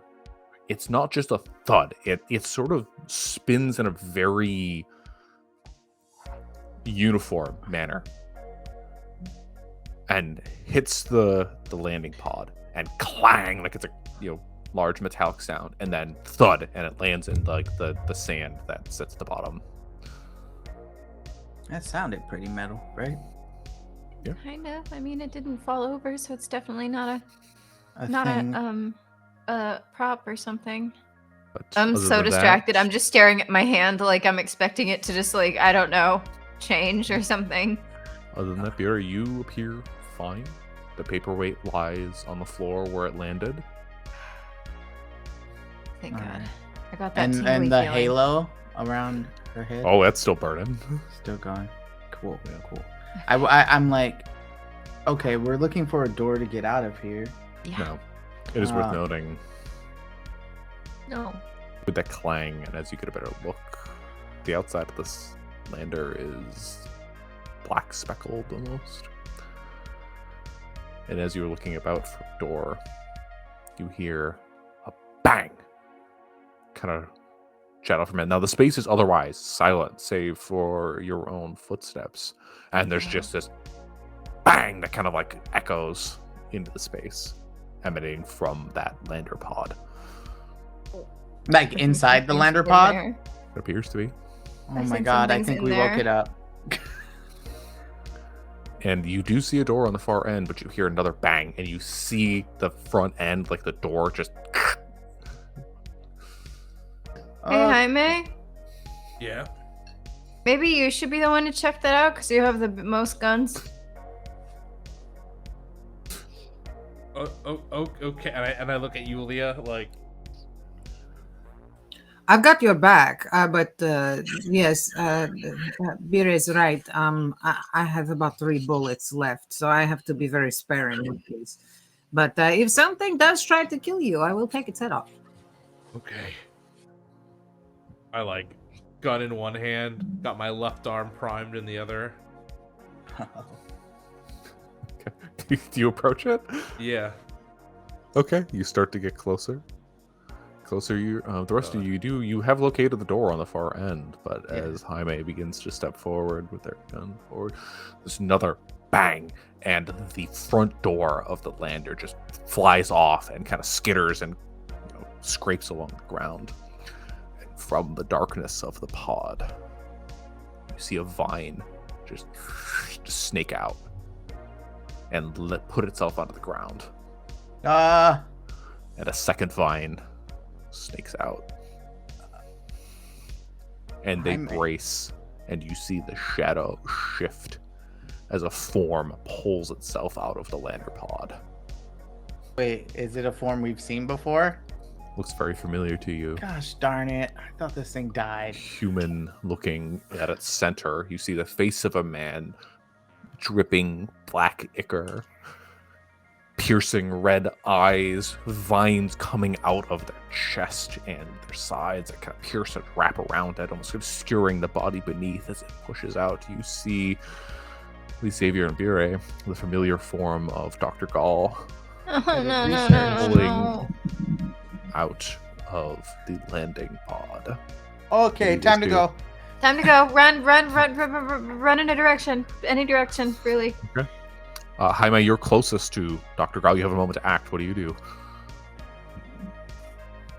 Do I feel like he's gonna chase us into the next room? Do you feel that he's going to chase you into the next room? I do. I have that feeling. He chased us into fake space. We killed him like back on like floor 4. Sure did. Or You- we froze him. We froze him. Froze him for a moment and then escaped as he, Sure. bashed into the elevator doors that shut behind you. That's true. But how did he get up here? Bad.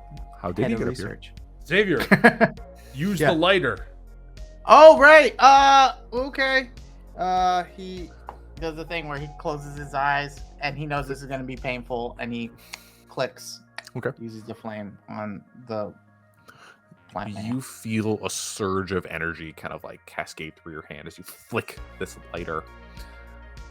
And you feel the flame extend out from you and just center on the form of Gall getting out of the lander, and it just kind of like cascades out. In terms of mechanics, this is a d6 and it counts as blast damage, so it can affect multiple targets at once in close proximity, but I do need you to roll that d6 for me. Okay. That is a 4. A 4? Okay. No. You see it roll out. All of you feel the heat that suddenly fills this room, and the vines kind of like and retract a little bit for a moment. It seems that Gall retreats into the pod for a beat, and then 4, 5, 6 vines just shoot out, and he starts crawling himself back out once more. What do you guys do? Continue to run. Yeah. Yeah. Yeah, I'm gonna shoot and run like that, like covering Okay. fire.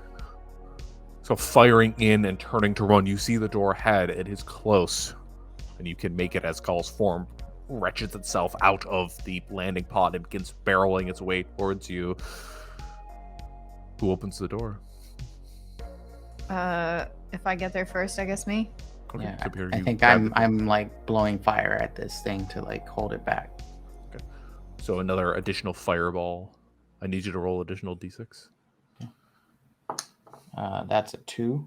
A 2, okay. Another flame goes out, and you see it kind of like curls up one of the vines that is kind of going around it and like turns to ash, but the rest of them still continue to push forward as it's crawling now across the floor towards you. With Jaime firing, the loud shots, the burst of this assault rifle kind of cascading into the space before you retreat into this next room and close the door. Now, as you brace for an inevitable, shatter of the door. 1, 2, 3, 4, 5 seconds pass with nothing. Now, as you stare at the door waiting for something to happen, the room behind you isn't silent. You hear pre-recorded noises, just like bing, bing, bing, bing, bing, kind of a cacophony of noise, just like softly playing in the background. You hear, several different barking voices kind of talking over each other, so it's just like a wah wah wah wah without understanding any of the words. What do you guys do? Yulia will march into a room, kind of frustratedly looking for where voices are coming from. She goes, okay, we need explanation around here. I hear people talking. Let's go figure out what the hell is going on. And as you turn around to look into the space, it's immediately apparent. Before you lies an arcade. The classic 80s tradition, cabinets and games kind of spaced out, a tacky carpet beneath. The sounds of those machines is what's ringing out, leaving the space. You don't immediately see the door out of here, but the space lies before you. What do you do? They have the sickest setup I've ever seen. This is amazing. Oh, right. Must be getting closer to the rift. Reality's unraveling. Is that what this is? Is this like... I kind of like this. This is cool. No, go ahead. I was going to say, if I open the door that we just came from, does it lead back to the same room? As you grab the door, pull the handle open, you stare into a blackness. Oh! Just deep and seemingly endless. Lights are on, but nobody's home. You're so cool. I guess we don't have to worry about that doctor guy coming after us again. Maybe. I don't know. Who knows? All right, then forward it is. But if we live past this and we get a chance, I'm playing that one. And he points at like an old like retro fighting game that's like over there. Dude, like what? If we make it out of this, I'll take you to whatever arcade you want. Yes. And Xavier, as you stare at that machine, was it Street Fighter 1? What year did that come out? Yeah. Street Fighter 1. See a flash of movement. And it's almost as if somebody was standing at that machine for just a second. Huh. And then they're not there.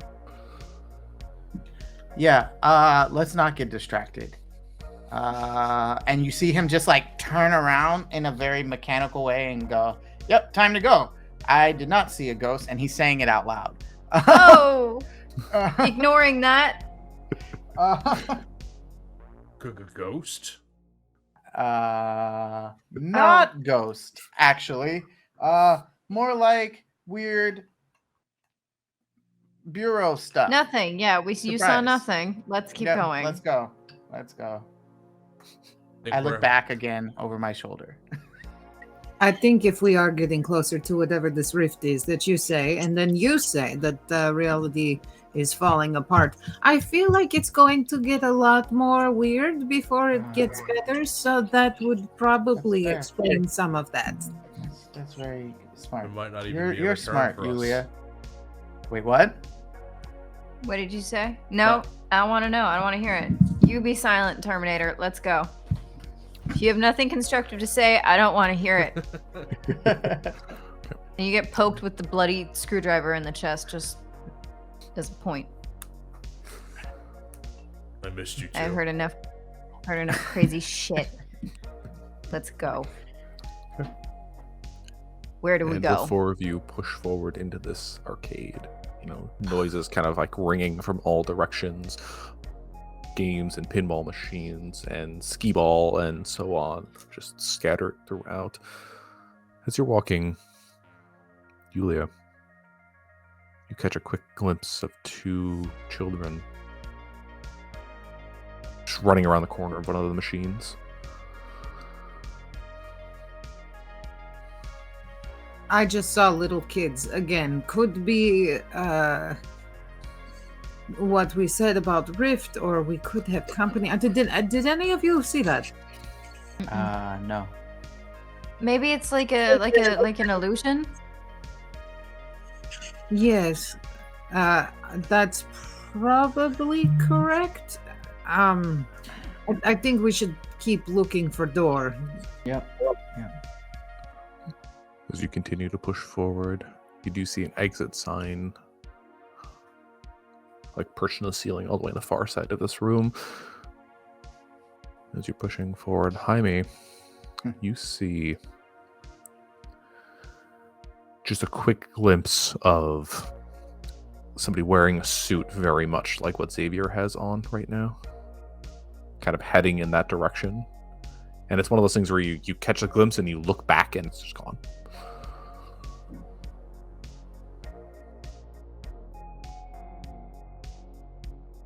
You have a coin for the ghosts. Just keep pushing on. Okay. Now, finally, as you're pushing through the space, Bire, looking up and down the thoroughfares that kind of split up this, it's a roughly gridded space of games. You take one look down the side, you see a bucket and a mop. And a man holding it, his back turned to you, blue coverall on, with headphones perched over his ears, and you hear the of the mop as he puts it in the bucket, slaps it out, and slop onto the floor and shift around. We had like 5 episodes for this callback.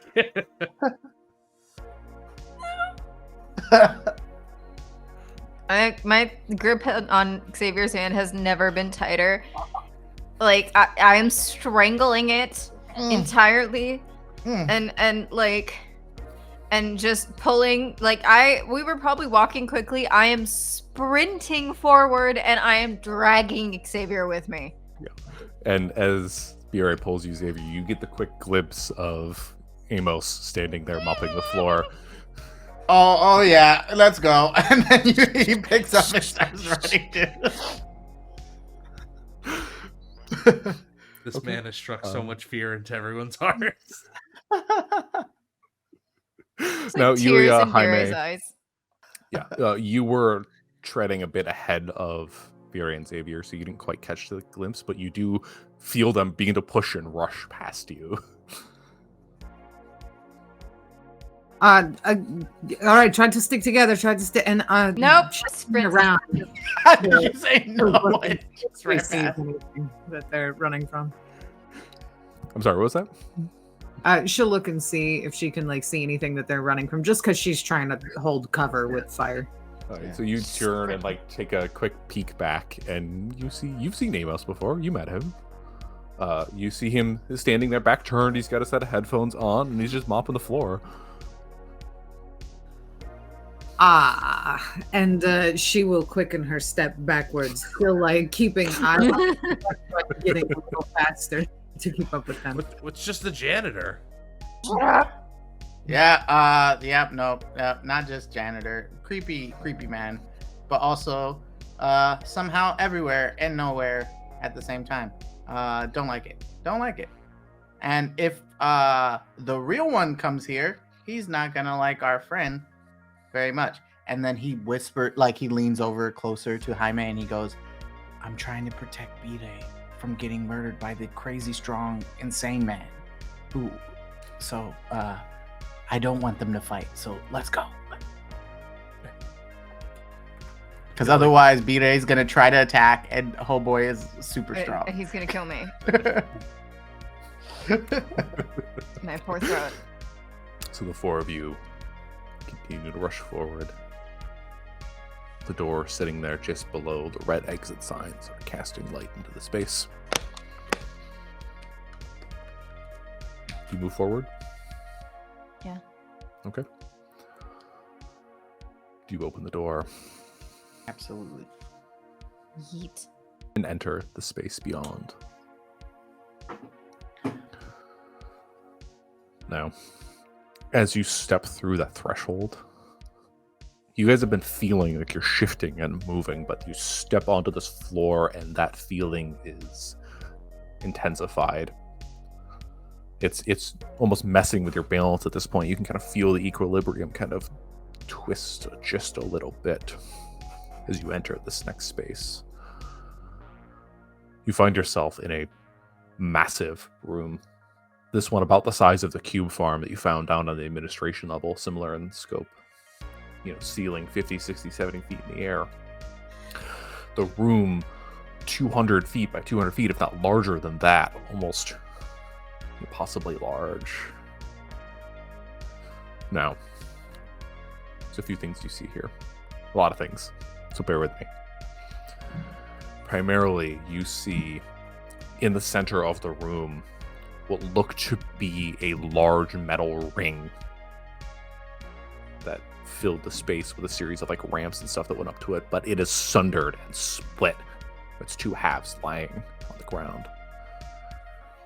You see on the floor, just spread out, the bodies of a dozen, 2 dozen Bureau agents, many of them garbed up in yellow spacesuits, kind of splayed out in random directions to sort of fill the floor of the space.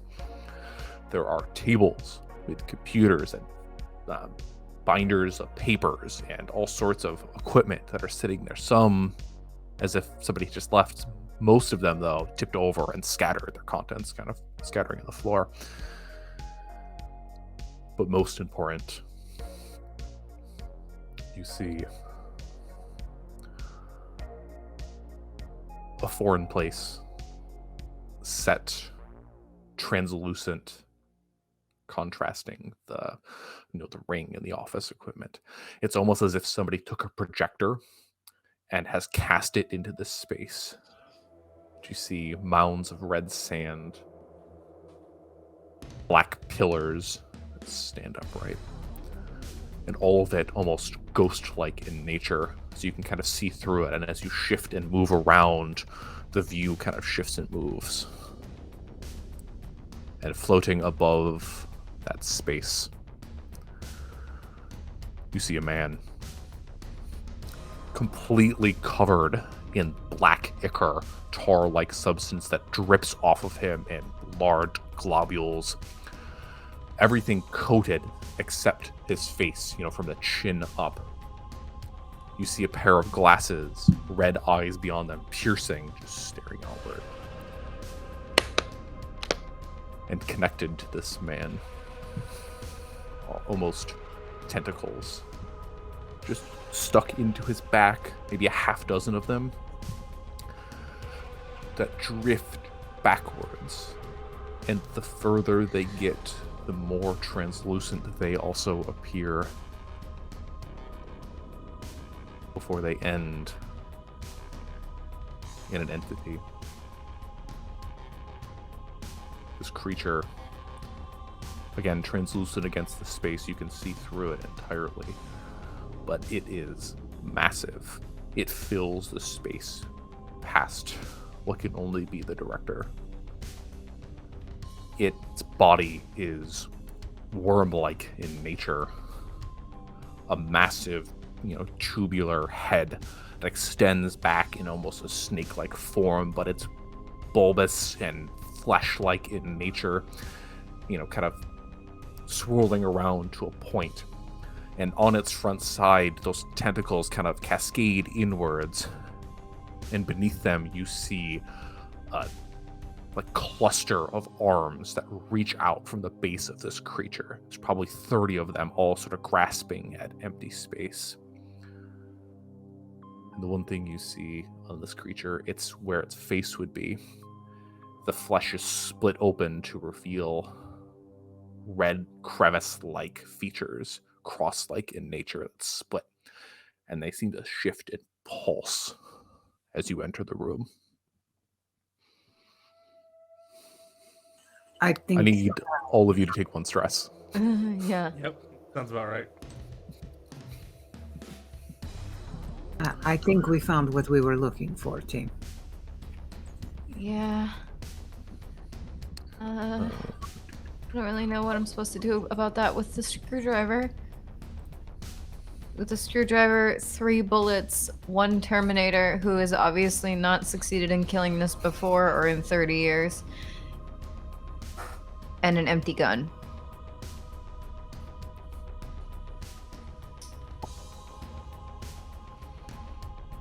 Did you know of this thing existing, Jaime? This is the thing that breaks out. This is the thing that ends all life. It's So I think it's pretty clear what we have to do. We have to destroy this thing. Yes, and free the director. Or, I guess, Janet said if he dies, it automatically goes to, like, her, so... I guess... freeing him not as important as killing the thing. So we just have to kill this potentially interdimensional giant worm with what I listed. Quickly. Because it seems like everything behind us is turning into nothing. And on that note, the director, floating in space, his arms sort of held aloft. The head turns. You feel the eyes stare at you. My bad. They're piercing, but not in quite the same way as the Overseer. You feel that invasive stare, but it's not as uncomfortable. But it's almost as if he's examining you down to your very core of your being, looking at the 4 of you. And a booming voice rings out. Oh no. Welcome! And it kind of cascades through the room. And as the voice, you see the mouth of the director move and the noise come out. And it's laden beyond with this growl-like echo. This welcome that kind of like sits beyond it. So they're just off pitch. So it's like almost an echo.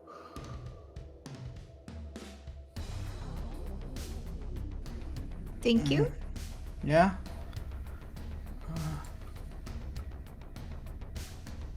been waiting so long for this moment.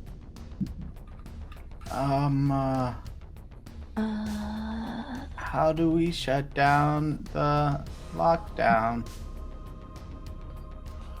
And the voice sort of booms out again.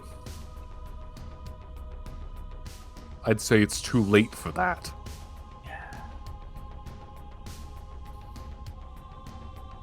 And again, he's sort of staring down upon you. He's probably 20 feet up in the air, held aloft by these vines that sort of dissipate into incorporeal form.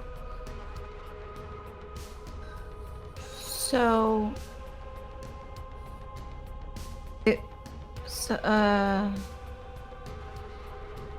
Well...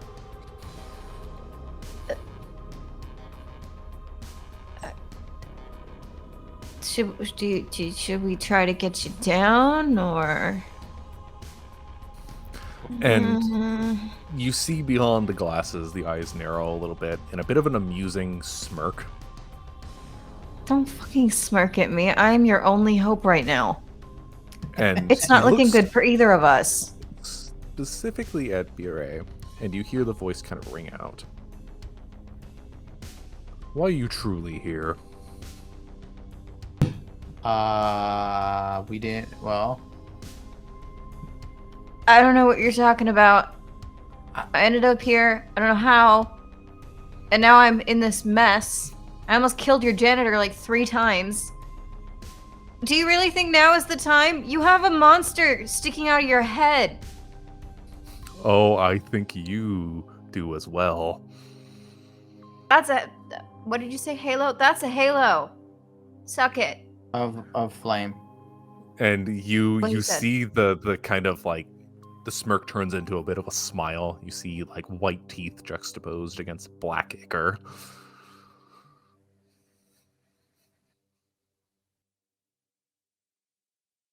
He's too far gone. Yeah. Yeah, I don't know what he's talking about. I don't even remember why I'm here. And now is really not the time to be quizzing your only hope! You know, he goes, memory is fickle, isn't it? And he turns to Yulia, stares down at her.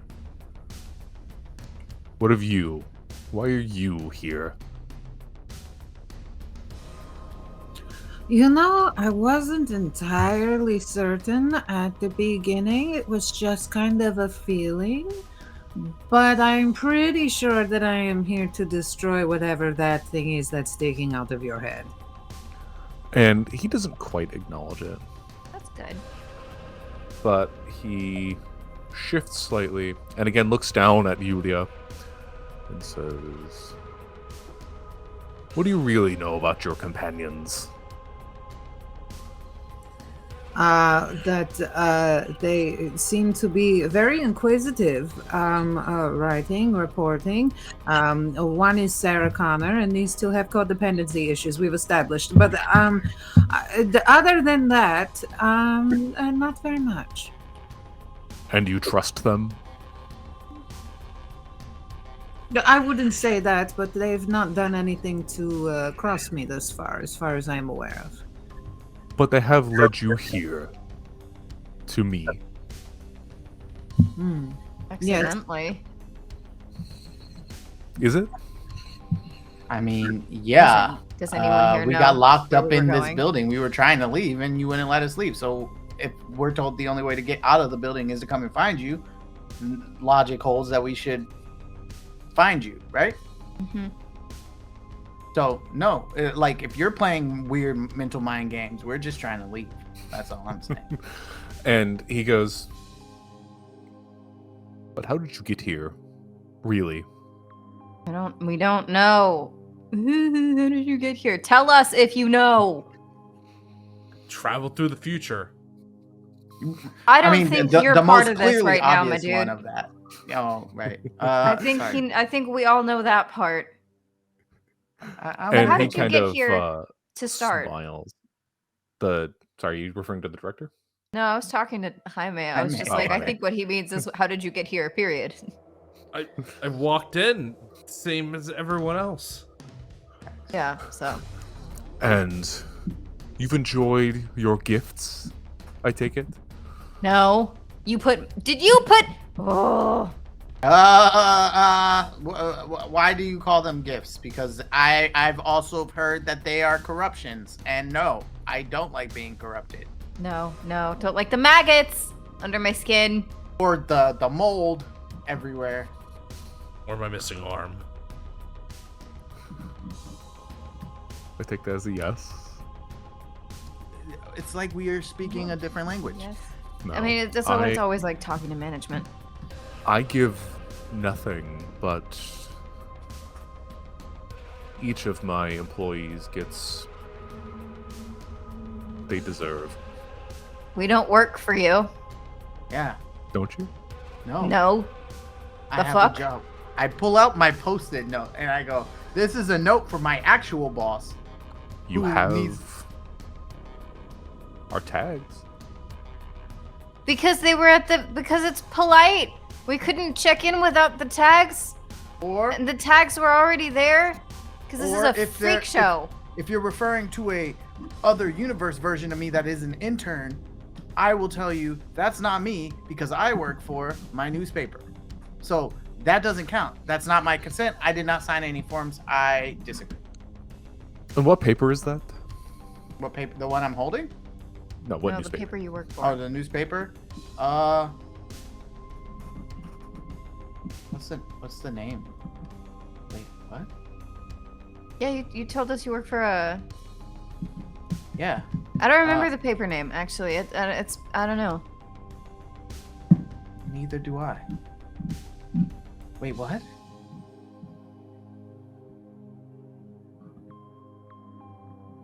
What are you doing? What is this? He's messing with our heads. This is probably just some stalling tactics so that we don't Yeah. stab the shit out of that big monster. So, we should Yeah.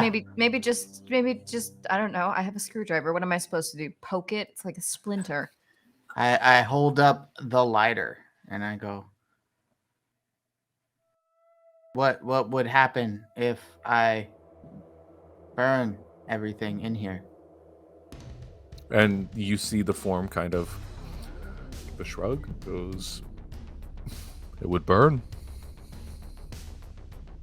And you wouldn't care about it. Why Perhaps are you not. doing this? I Why are mean, you giving I- people these gifts? Why are you trying to share your creepy knowledge with everybody? I doing nothing. We all have our bosses to report to, after all. Ew. Is that thing your boss? I think that's what he's insinuating, yes. That's disgusting. Oh, I'd rather work at a food court again. This is horrible. Fucking Christ. Okay, well, you know what? If that's his boss, I don't know if Janet knows that that's the boss. Frankly, I don't think Janet knew anything. Facts. Well, should we just if Yeah. that's its boss and it's powering everything here, then Then if we shut kill down. it, will it just shut down? Will this turn into a normal building, or will we all blip out of existence? I don't think we're going to know until we try. Okay, Alright. well, I've seen the alternative. Yeah. well, And you watch as the director begins to shift towards the ground. His foot soon touches down. A second, and he walks oh, I didn't know he could do forward. that. Tar dripping from his feet, leaving footprints beyond. Walking up to Jaime. You've had a hard life. There is a way through this. I can give you everything back. The life you lost. And he extends a hand outwards. Because again, it's sort of dripping like black ichor.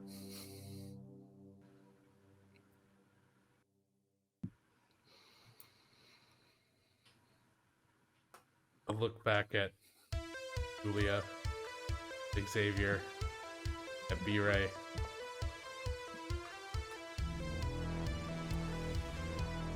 I think I'll do things my own way. And I'm going to stab it with my arm. Lovely. With the arm. So, with that geometric shadow of an arm, you reach forward and go to stab. I need you to roll damage. Oh boy. Yeah. If I die here, give him hell. All right. That is 4. 4? Alright. Give me 1 second.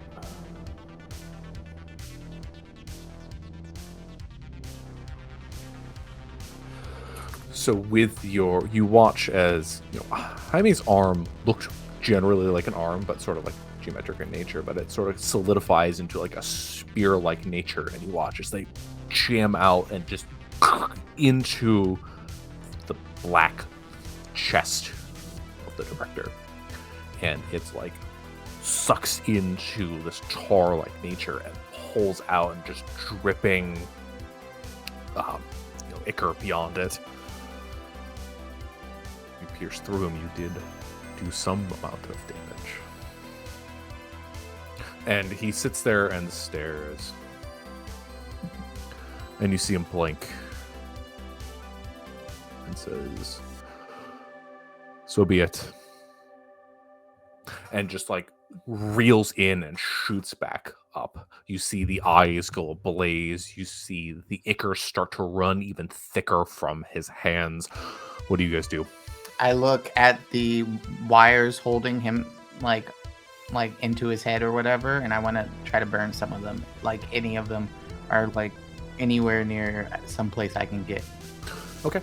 So you guys have a moment to act. He's starting to sort of like reach his arms back and almost imagine you'd flick the tar in your direction like you've seen some of the other entities do. But Xavier, you grab your lighter and flick the burn. Okay. Give me a d6 roll. All right. That's a 5. 5. Okay. You see the flame just juts out. All of you feel the blaze as it hits into those tentacles, and you smell the burning tar as it like saps into it, and one of them just like snaps and sucks back into the creature that sits, ghost-like behind. Most of them still stay connected, but again, you smell the tar. You see like the cloud of BTEX kind of like plume outwards. You've done some damage. Yulia would like to run towards the ghost creature, the worm. When she sees that little thing get sucked back, she's just gonna go straight for it. And she looks at V-Ray and goes, "Wish me luck." And just hold it. You begin to rush forward. I'm sorry, what were you doing? You're running. Yes, do I see it? You said it has a face that has like slits in it? Yeah. It looks like that. Oh. She is going to, as she runs, pull out from her pocket a cyanide pill. And she is going to force it into the mouth opening of this creature. So this thing is 30, 40 feet tall. It dwarfs all of you. There is that slit in its face, but it's like staring down at you from a perch. Yeah. So she's going to hold the pill in her hand, and she's going to shoot at its face. Okay. So you fire, and you see the bullet pass through it, and you hear it hit the wall on the far end. B-Ray, what are you doing? I was not too far away from where Jaime was grappling with the person. And since I have a better hope of doing something there, I'm going to look at Xavier just like briefly, and then lunge forward, letting go of Xavier's hand for the first time, and use my screwdriver to just start absolutely blindly stabbing away at this dude. Okay, so he's starting to pull back just after Jaime stabbed, and assumedly right before Xavier does the fireball as it begins to stretch back. So you take your screwdriver, you begin to start stabbing, and as he's reeling himself back in. I'm like hanging around the neck, just trying to get So go ahead and give me a d6 roll. Yeah. Oh boy. The 2 under, which one was it? What was I supposed to roll? Just damage. It's d6. Oh, damage. I did it 2. Damn Two? it. Okay. So you feel the screwdriver plunge in. You start to cut into the tar, but the surface gets tougher than you were expecting. So you do scrape into a little bit. As you pull back, you see a dripping ichor on your screwdriver, but it was not as effective as you were hoping. And he reels himself back in. That's when Xavier does the fireball. You hear Yulia fire a shot that passes through that entity that lies beyond. And you see the director now perched above you. He's going to just jut out with one of his arms, and you see a ink black blob just and expand. And with the second arm, he whips down, and you see the glob of tar-like substance latch onto one of the dead bureau agents that lies on the ground, and he yanks back, and the body jolts up as if it's a marionette, adding an additional combatant to the fray here. But that blob just turns from black ichor to dark shadow as it covers all of you. I need each of you to take. You're taking some stress here. This is going to be 3 points each. I only For have me 1 because of HP armor, left. or Yes, the stability does count for that. So, and let me know if you have decreased past 0 hit points, please, or hit protection. I'm at 1. I still take 2 because of the armor, right? Yes. Yep. Okay. So I am at 1. Okay. I'm One also at stress. 1. Yeah. So you feel this shadow cast over you, and everything feels wrong. It's not that your skin is on fire; it's just you feel awful. And after a moment, the shadow just dissipates. You see the director, arm latched, connecting to an agent, kind of dangling them in front of you. Still stands floating in the sky. What do you do? I'm gonna look at Bire. I have my main weapon, and I'm gonna give them my assault rifle. Better than that screwdriver. You play Call of Duty, right? Same thing. I have most certainly not. Well, good luck. Aim and shoot. Okay. So heavy. Very heavy. I'm gonna burn it again if there's any more fluid in it, but I feel like I've used it a couple of times, so I might not be able to. Sure. I mean, you can use it if you'd like. Okay. Then. Give it another flick. Okay, give it a flick. Give me a damage roll. Can I wait with this one? Can I get the other entity that just popped up? in it as well? The director is kind of hanging up in the air now. Okay. He's marionetting somebody down on the ground, so there's quite a bit of a distance. I don't think the blast quite Okay. counts for both. Unless you want to risk it and hit all of you guys. Because No. the thing is standing like right in front of you. So. No, I do not. Okay. So do you target the director? Yeah. Okay. Give me a roll. Whatever your D6 damage. Okay. That was a 3, A 3. Okay. and not as good as I wanted it. So the ball goes out. You see it kind of like light into the space. Again, you smell the burn of tar as it kind of hits into it. A little bit less tar viscously dripping off of this director. No. The marionette, as Jaime hands over the assault rifle, the marionette lunges. Oh, I'm gonna try to do that intercept like with my arm and. So you intercept with your arm and begin to slash, and it launches forward and kind of grabs onto you at the same time.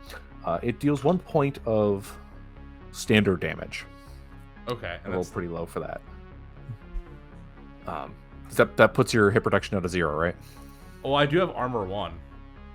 Oh, okay. So fair enough. So as it launches out, it kind of lands into the body armor that you're wearing, and you're able to lash forward with your arm and take a slice at it.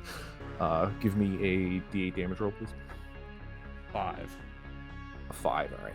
As you slice through it, the form kind of collapses, and you see the vine that connected to the director kind of whip back up into its hands. I'll Healing take up care your of the. Oh, sorry. I'll take care of the ground forces. You focus on the big guy. Oh, okay. I And have gun. Yulia will shoot and aim at the director, since this thing does not seem to want to be shot. She will shoot at the thing that can be shot. Okay. So you turn and fire. I need a D8 damage roll for me. That's 6. A 6? Okay. So you pierce into it. You see the bullet kind of like make a louder bang than you would have expected from this revolver. And it hits it, and it's like a bubble, like a impact as it kind of hits into it. And you see flesh beneath the tar for a moment before it kind of like sucks itself back in. It goes over. And you see blood kind of rushing out from a wound.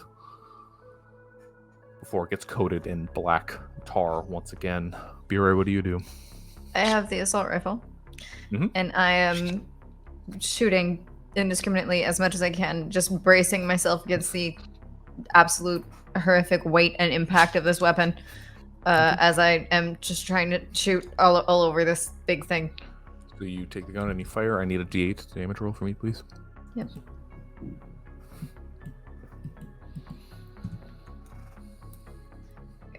Three. A 3? Yeah.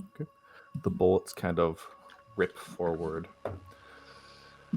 hitting into it. Again, you see splashes of tar kind of reveal flesh beyond before it sucks back in and covers the space.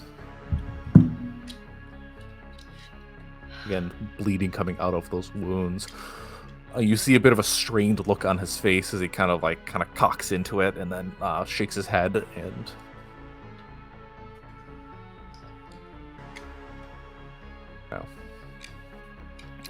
again, he lashes out 2 tentacles. Another Bureau agent yanked him up, this one looking sufficiently more armored than the first. The second tentacle jumps down and wraps itself around Bure. You take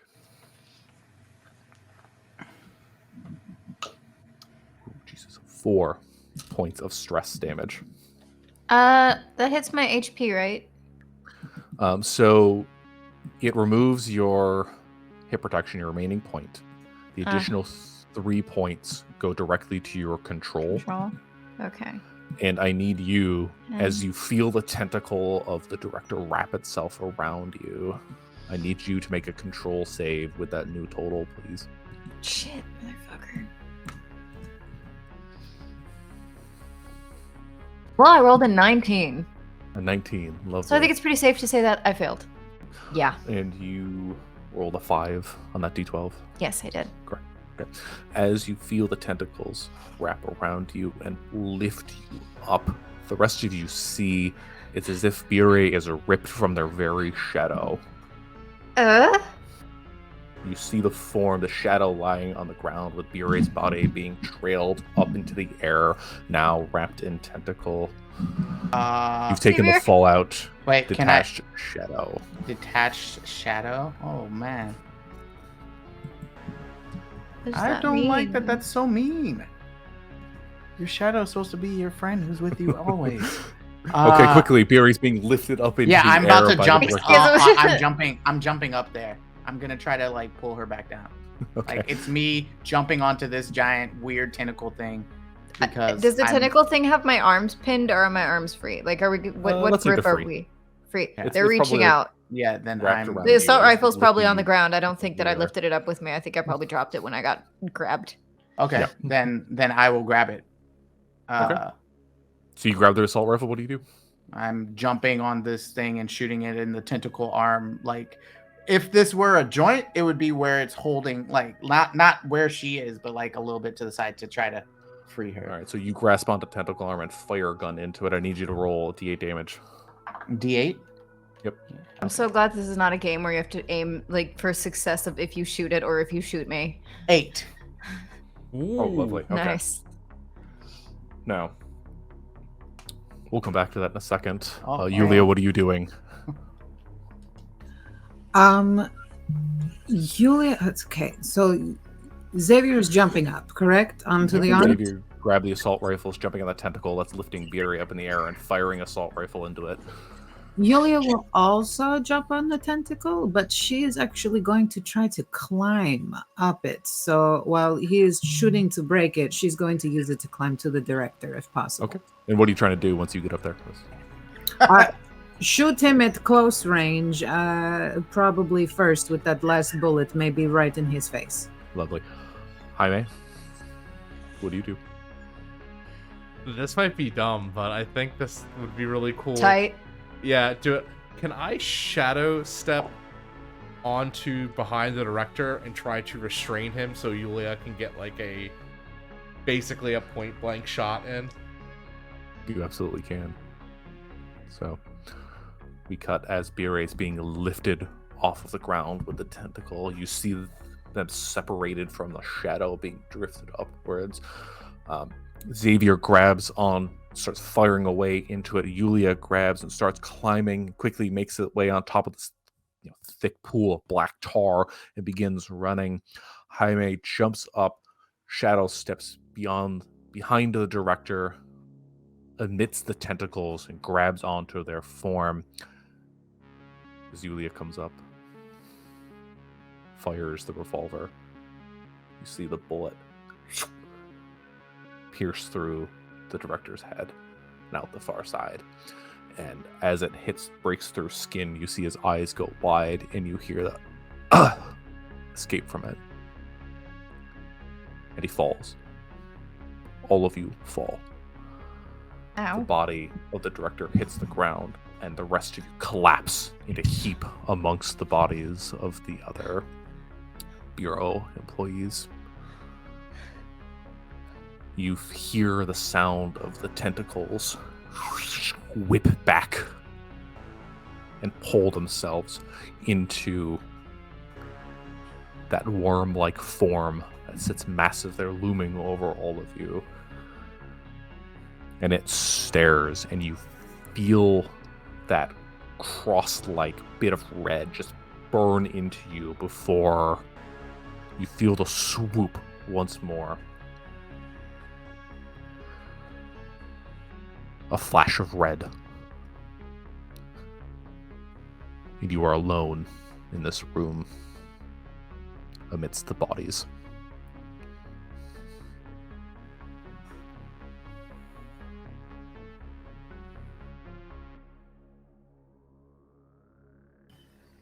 What do you do?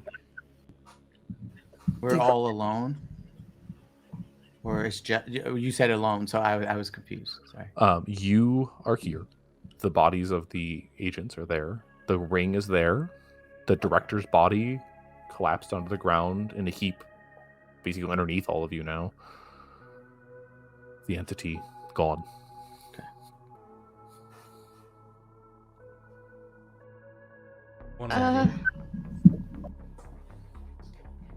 Want to leave? You probably can leave now. What about you? This was always the end of the road for me. I'm clinging to Xavier, like one arm, just like because I fell as you were thieving me. Yeah. So clinging to Xavier, and kind of reaching one hand out towards like Yulia to be like, "Are you okay? Are you good?" Yeah. I am trying to figure out was that creature inside of Director? Maybe that's why I could not shoot. I'm trying to figure out, because you said, Jaime, that whether we do this or not, there's a chance that something still escapes. So I am just a little suspicious that maybe we missed something. But I don't think I see anything else around here besides us. Should we try to leave? I want to look at the body of the director. Okay. Is there any items or things that are very strange about? I mean, aside from the black ichor dripping from him. You can kind of like move around. You see bleach white skin, ichor starting to sort of settle and drip off of it. Underneath, a very fine suit now riddled with bullets. Well, Janet should be the director now, huh? Yeah. But in a pocket, you find a key card. Okay. Well, I think we have the card needed to undo the lockdown, but unless we know what that thing was. So, Xavier, as you leaf through the body of the director, you find a key card. And with it, you can end the lockdown. As we wrap up the series here, I want all of you guys to take a moment to just tell me what your characters do next. Now that you have made it to this space, now that you have got the key card, now that you have the ability to leave if you so choose, where do you go? What do you do?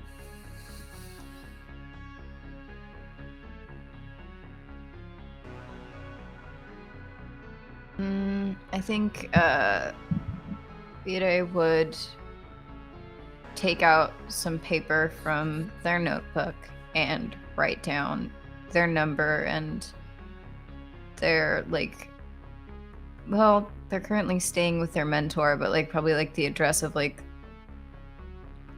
the mentor for now, and give that to Yulia first, and then also to Xavier, although would probably stick with Xavier at least at first and only leave together, because started together, stayed together the whole time, staying together now. And also, like, she would feel a little insane if she like walked away alone after everything that they'd seen, and would probably see if anybody would like to go sit in a coffee shop or something for a while and exist together in a space where they can actually just exist and are not constantly running for their lives or that. Also would ask, like, can you, do I still have the halo? Can you still see? Yeah. Okay. Maybe when we walk outside it'll disappear. I don't know, but if nobody else can see it, then good. And we can just pretend it's not there. But I was gonna like turn to Yulia and Jaime and be like, if you guys ever want to, you know, you can contact me. I usually stay there, so I don't really know if I'm gonna write this book, though. I don't think I want to. I might have something that could help you.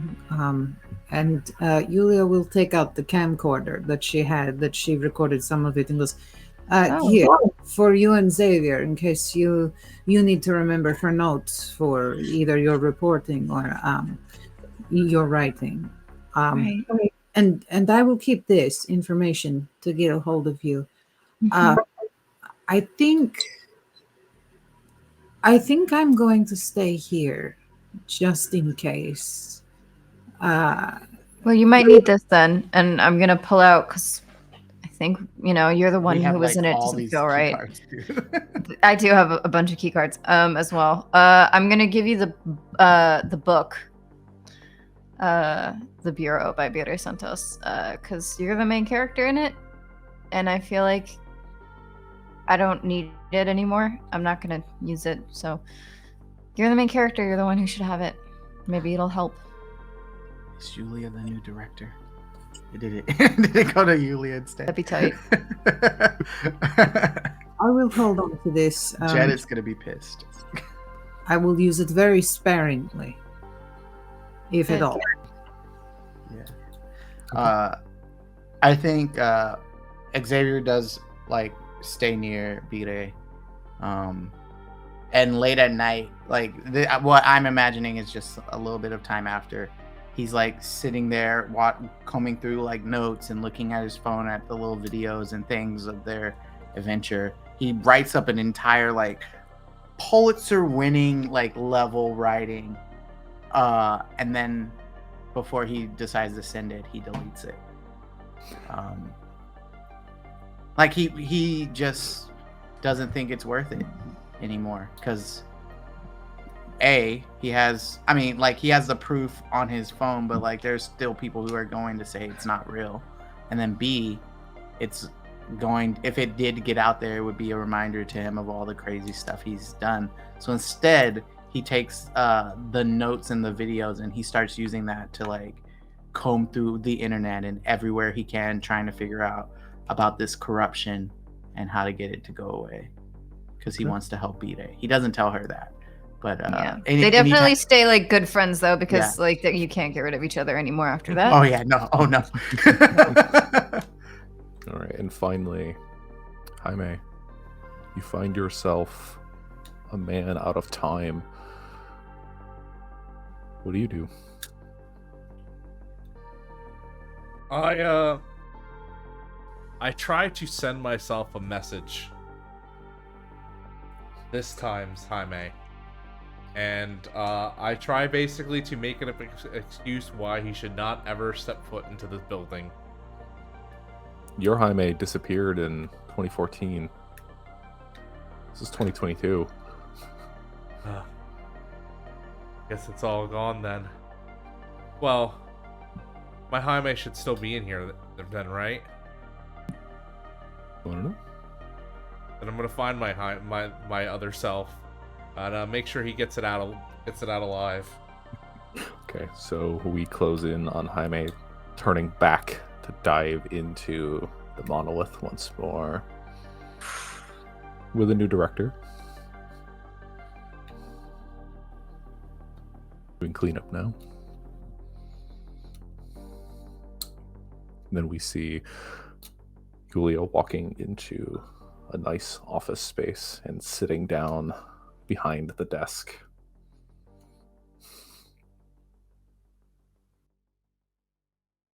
The phone rings once more. And as you reach to pick it up and put it to your ear, that's where we're going to end this series.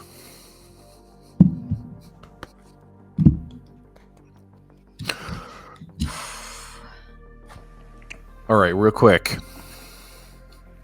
Who are you? Where can we find you? What are you doing next? Right. Hi everybody. I'm Brandy Rose. You can find me on Twitter at the Brandy Rose, on Twitch and TikTok at Cutest Batute, and on Instagram at Brandy Rose Official. I'm an actor, performer, producer, director, a lot of different things. Not this kind of director though. If you can imagine a branch of entertainment, I work in it, and am constantly for hire and working on new projects. I've got a lot of new shows actually that I'm producing for the first quarter of next year that'll be announced soon, that I'm very excited about. You might see a familiar face from this cast in it. I don't know. I have to send out contracts this week, so we'll see. But I'm really excited to keep up with me. You can mostly get everything on the Twitter. That's where I would also keep an eye out, because I have a new game that I've been writing that I've been working on for 8 months, something like that now, on and off. So I'm very excited about it to come out. It's called Stuck in Space. It is a space comedy set in the year 3022, and it's a cool, wacky, fun time where you can deal with an alien that might be about 1/10 of the amount of frustrating that Amos was. We'll see. It depends on how you play them. It's your tour guide. The universe is your oyster. So make sure to keep an eye on my Twitter. That's where the announcement for that game will come out. And all of my links, all my projects, they all come back to my Twitter, which has my card, and everything that I'm doing. Hi there, Megan McCauley. I do also all of the things in entertainment as well. So follow me on socials. That is the best way to stay up to date on that. It's everything /melee damage. Some of it is Megan McCauley Official, in the middle of branding switchover. But yeah, I do music, acting, writing, TTRPG stuff. So all across the board, just wonderful content to entertain you with. Hey everybody, I'm Randy Alvarenga. I am also actor, performer, multiple things in the entertainment industry as well. Aside from this show, I am on several actual plays all over the place. Right now, over on Saving Throws show, I'm doing The Few and Cursed, which is in Kickstarter right now. So if you want to know more about post-apocalyptic westerns, come check it out. And then like Pathfinder, D&D, a lot of stuff. You can find out all of that on my Twitter at Roller Raja. That's ROLLER RAJ. come join, come follow, and have fun with us. Josh, you go ahead because I got to do a bunch of like Gehenna announcements. Okay. Not finally, I suppose, but I am Josh Demansky, the game master for the series. I am a adventure writer and layout artist in the tabletop RPG scene. I know Nick's going to do a bunch of thank yous and all that junk, but if you've made it this far into the series all the way to the end, thank you. This has been a wonderful opportunity for me, and I'll thank all of you guys as players, and thank you as an audience for tuning in. If that being said, if you want to find me on the internets, you can find me at Twitter. That's at unenthuser. That's unenthusiastic user smashed into one. Or better yet, if you want to learn more about Liminal Horror, head on over to the Lost Bay Discord server, where we have the Liminal Horror Hub as one of the channels there. If you ever want to find that out, please hit me up on social media and I can send links over, but I am on there daily and it's probably easier to find me there than anywhere else. With that being said, again, thank you. You can take it away, Nick. Yep. Big thank you to the cast and crew. The one crew, me. No, this has been great. Thank you to Josh for running this series. Big round of applause for Josh. Thank you so much. Thank you to Brandy, to Megan, and to Randy for being awesome players and allowing this scrub right here to play along with them for a few episodes. I had a lot of fun doing it. Personally, where you can find me at Nobleman Nick.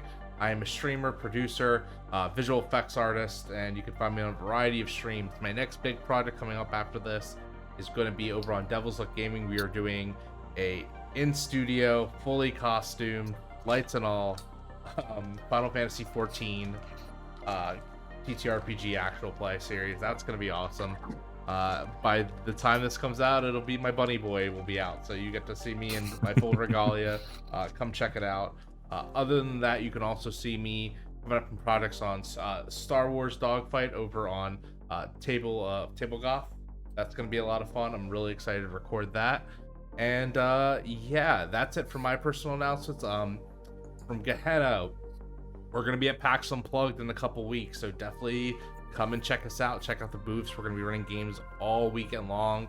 It's going to be awesome. It's going to be great. But the series is not done yet. We still have a few more shows before we end this quarter outright, and a bunch of other great stuff to show you. And it's October 31st when this airs, so happy Halloween, everyone. Go out there, eat some candy, maybe watch a horror movie after you watch this horrifying episode, and have a great night. Bye, everyone.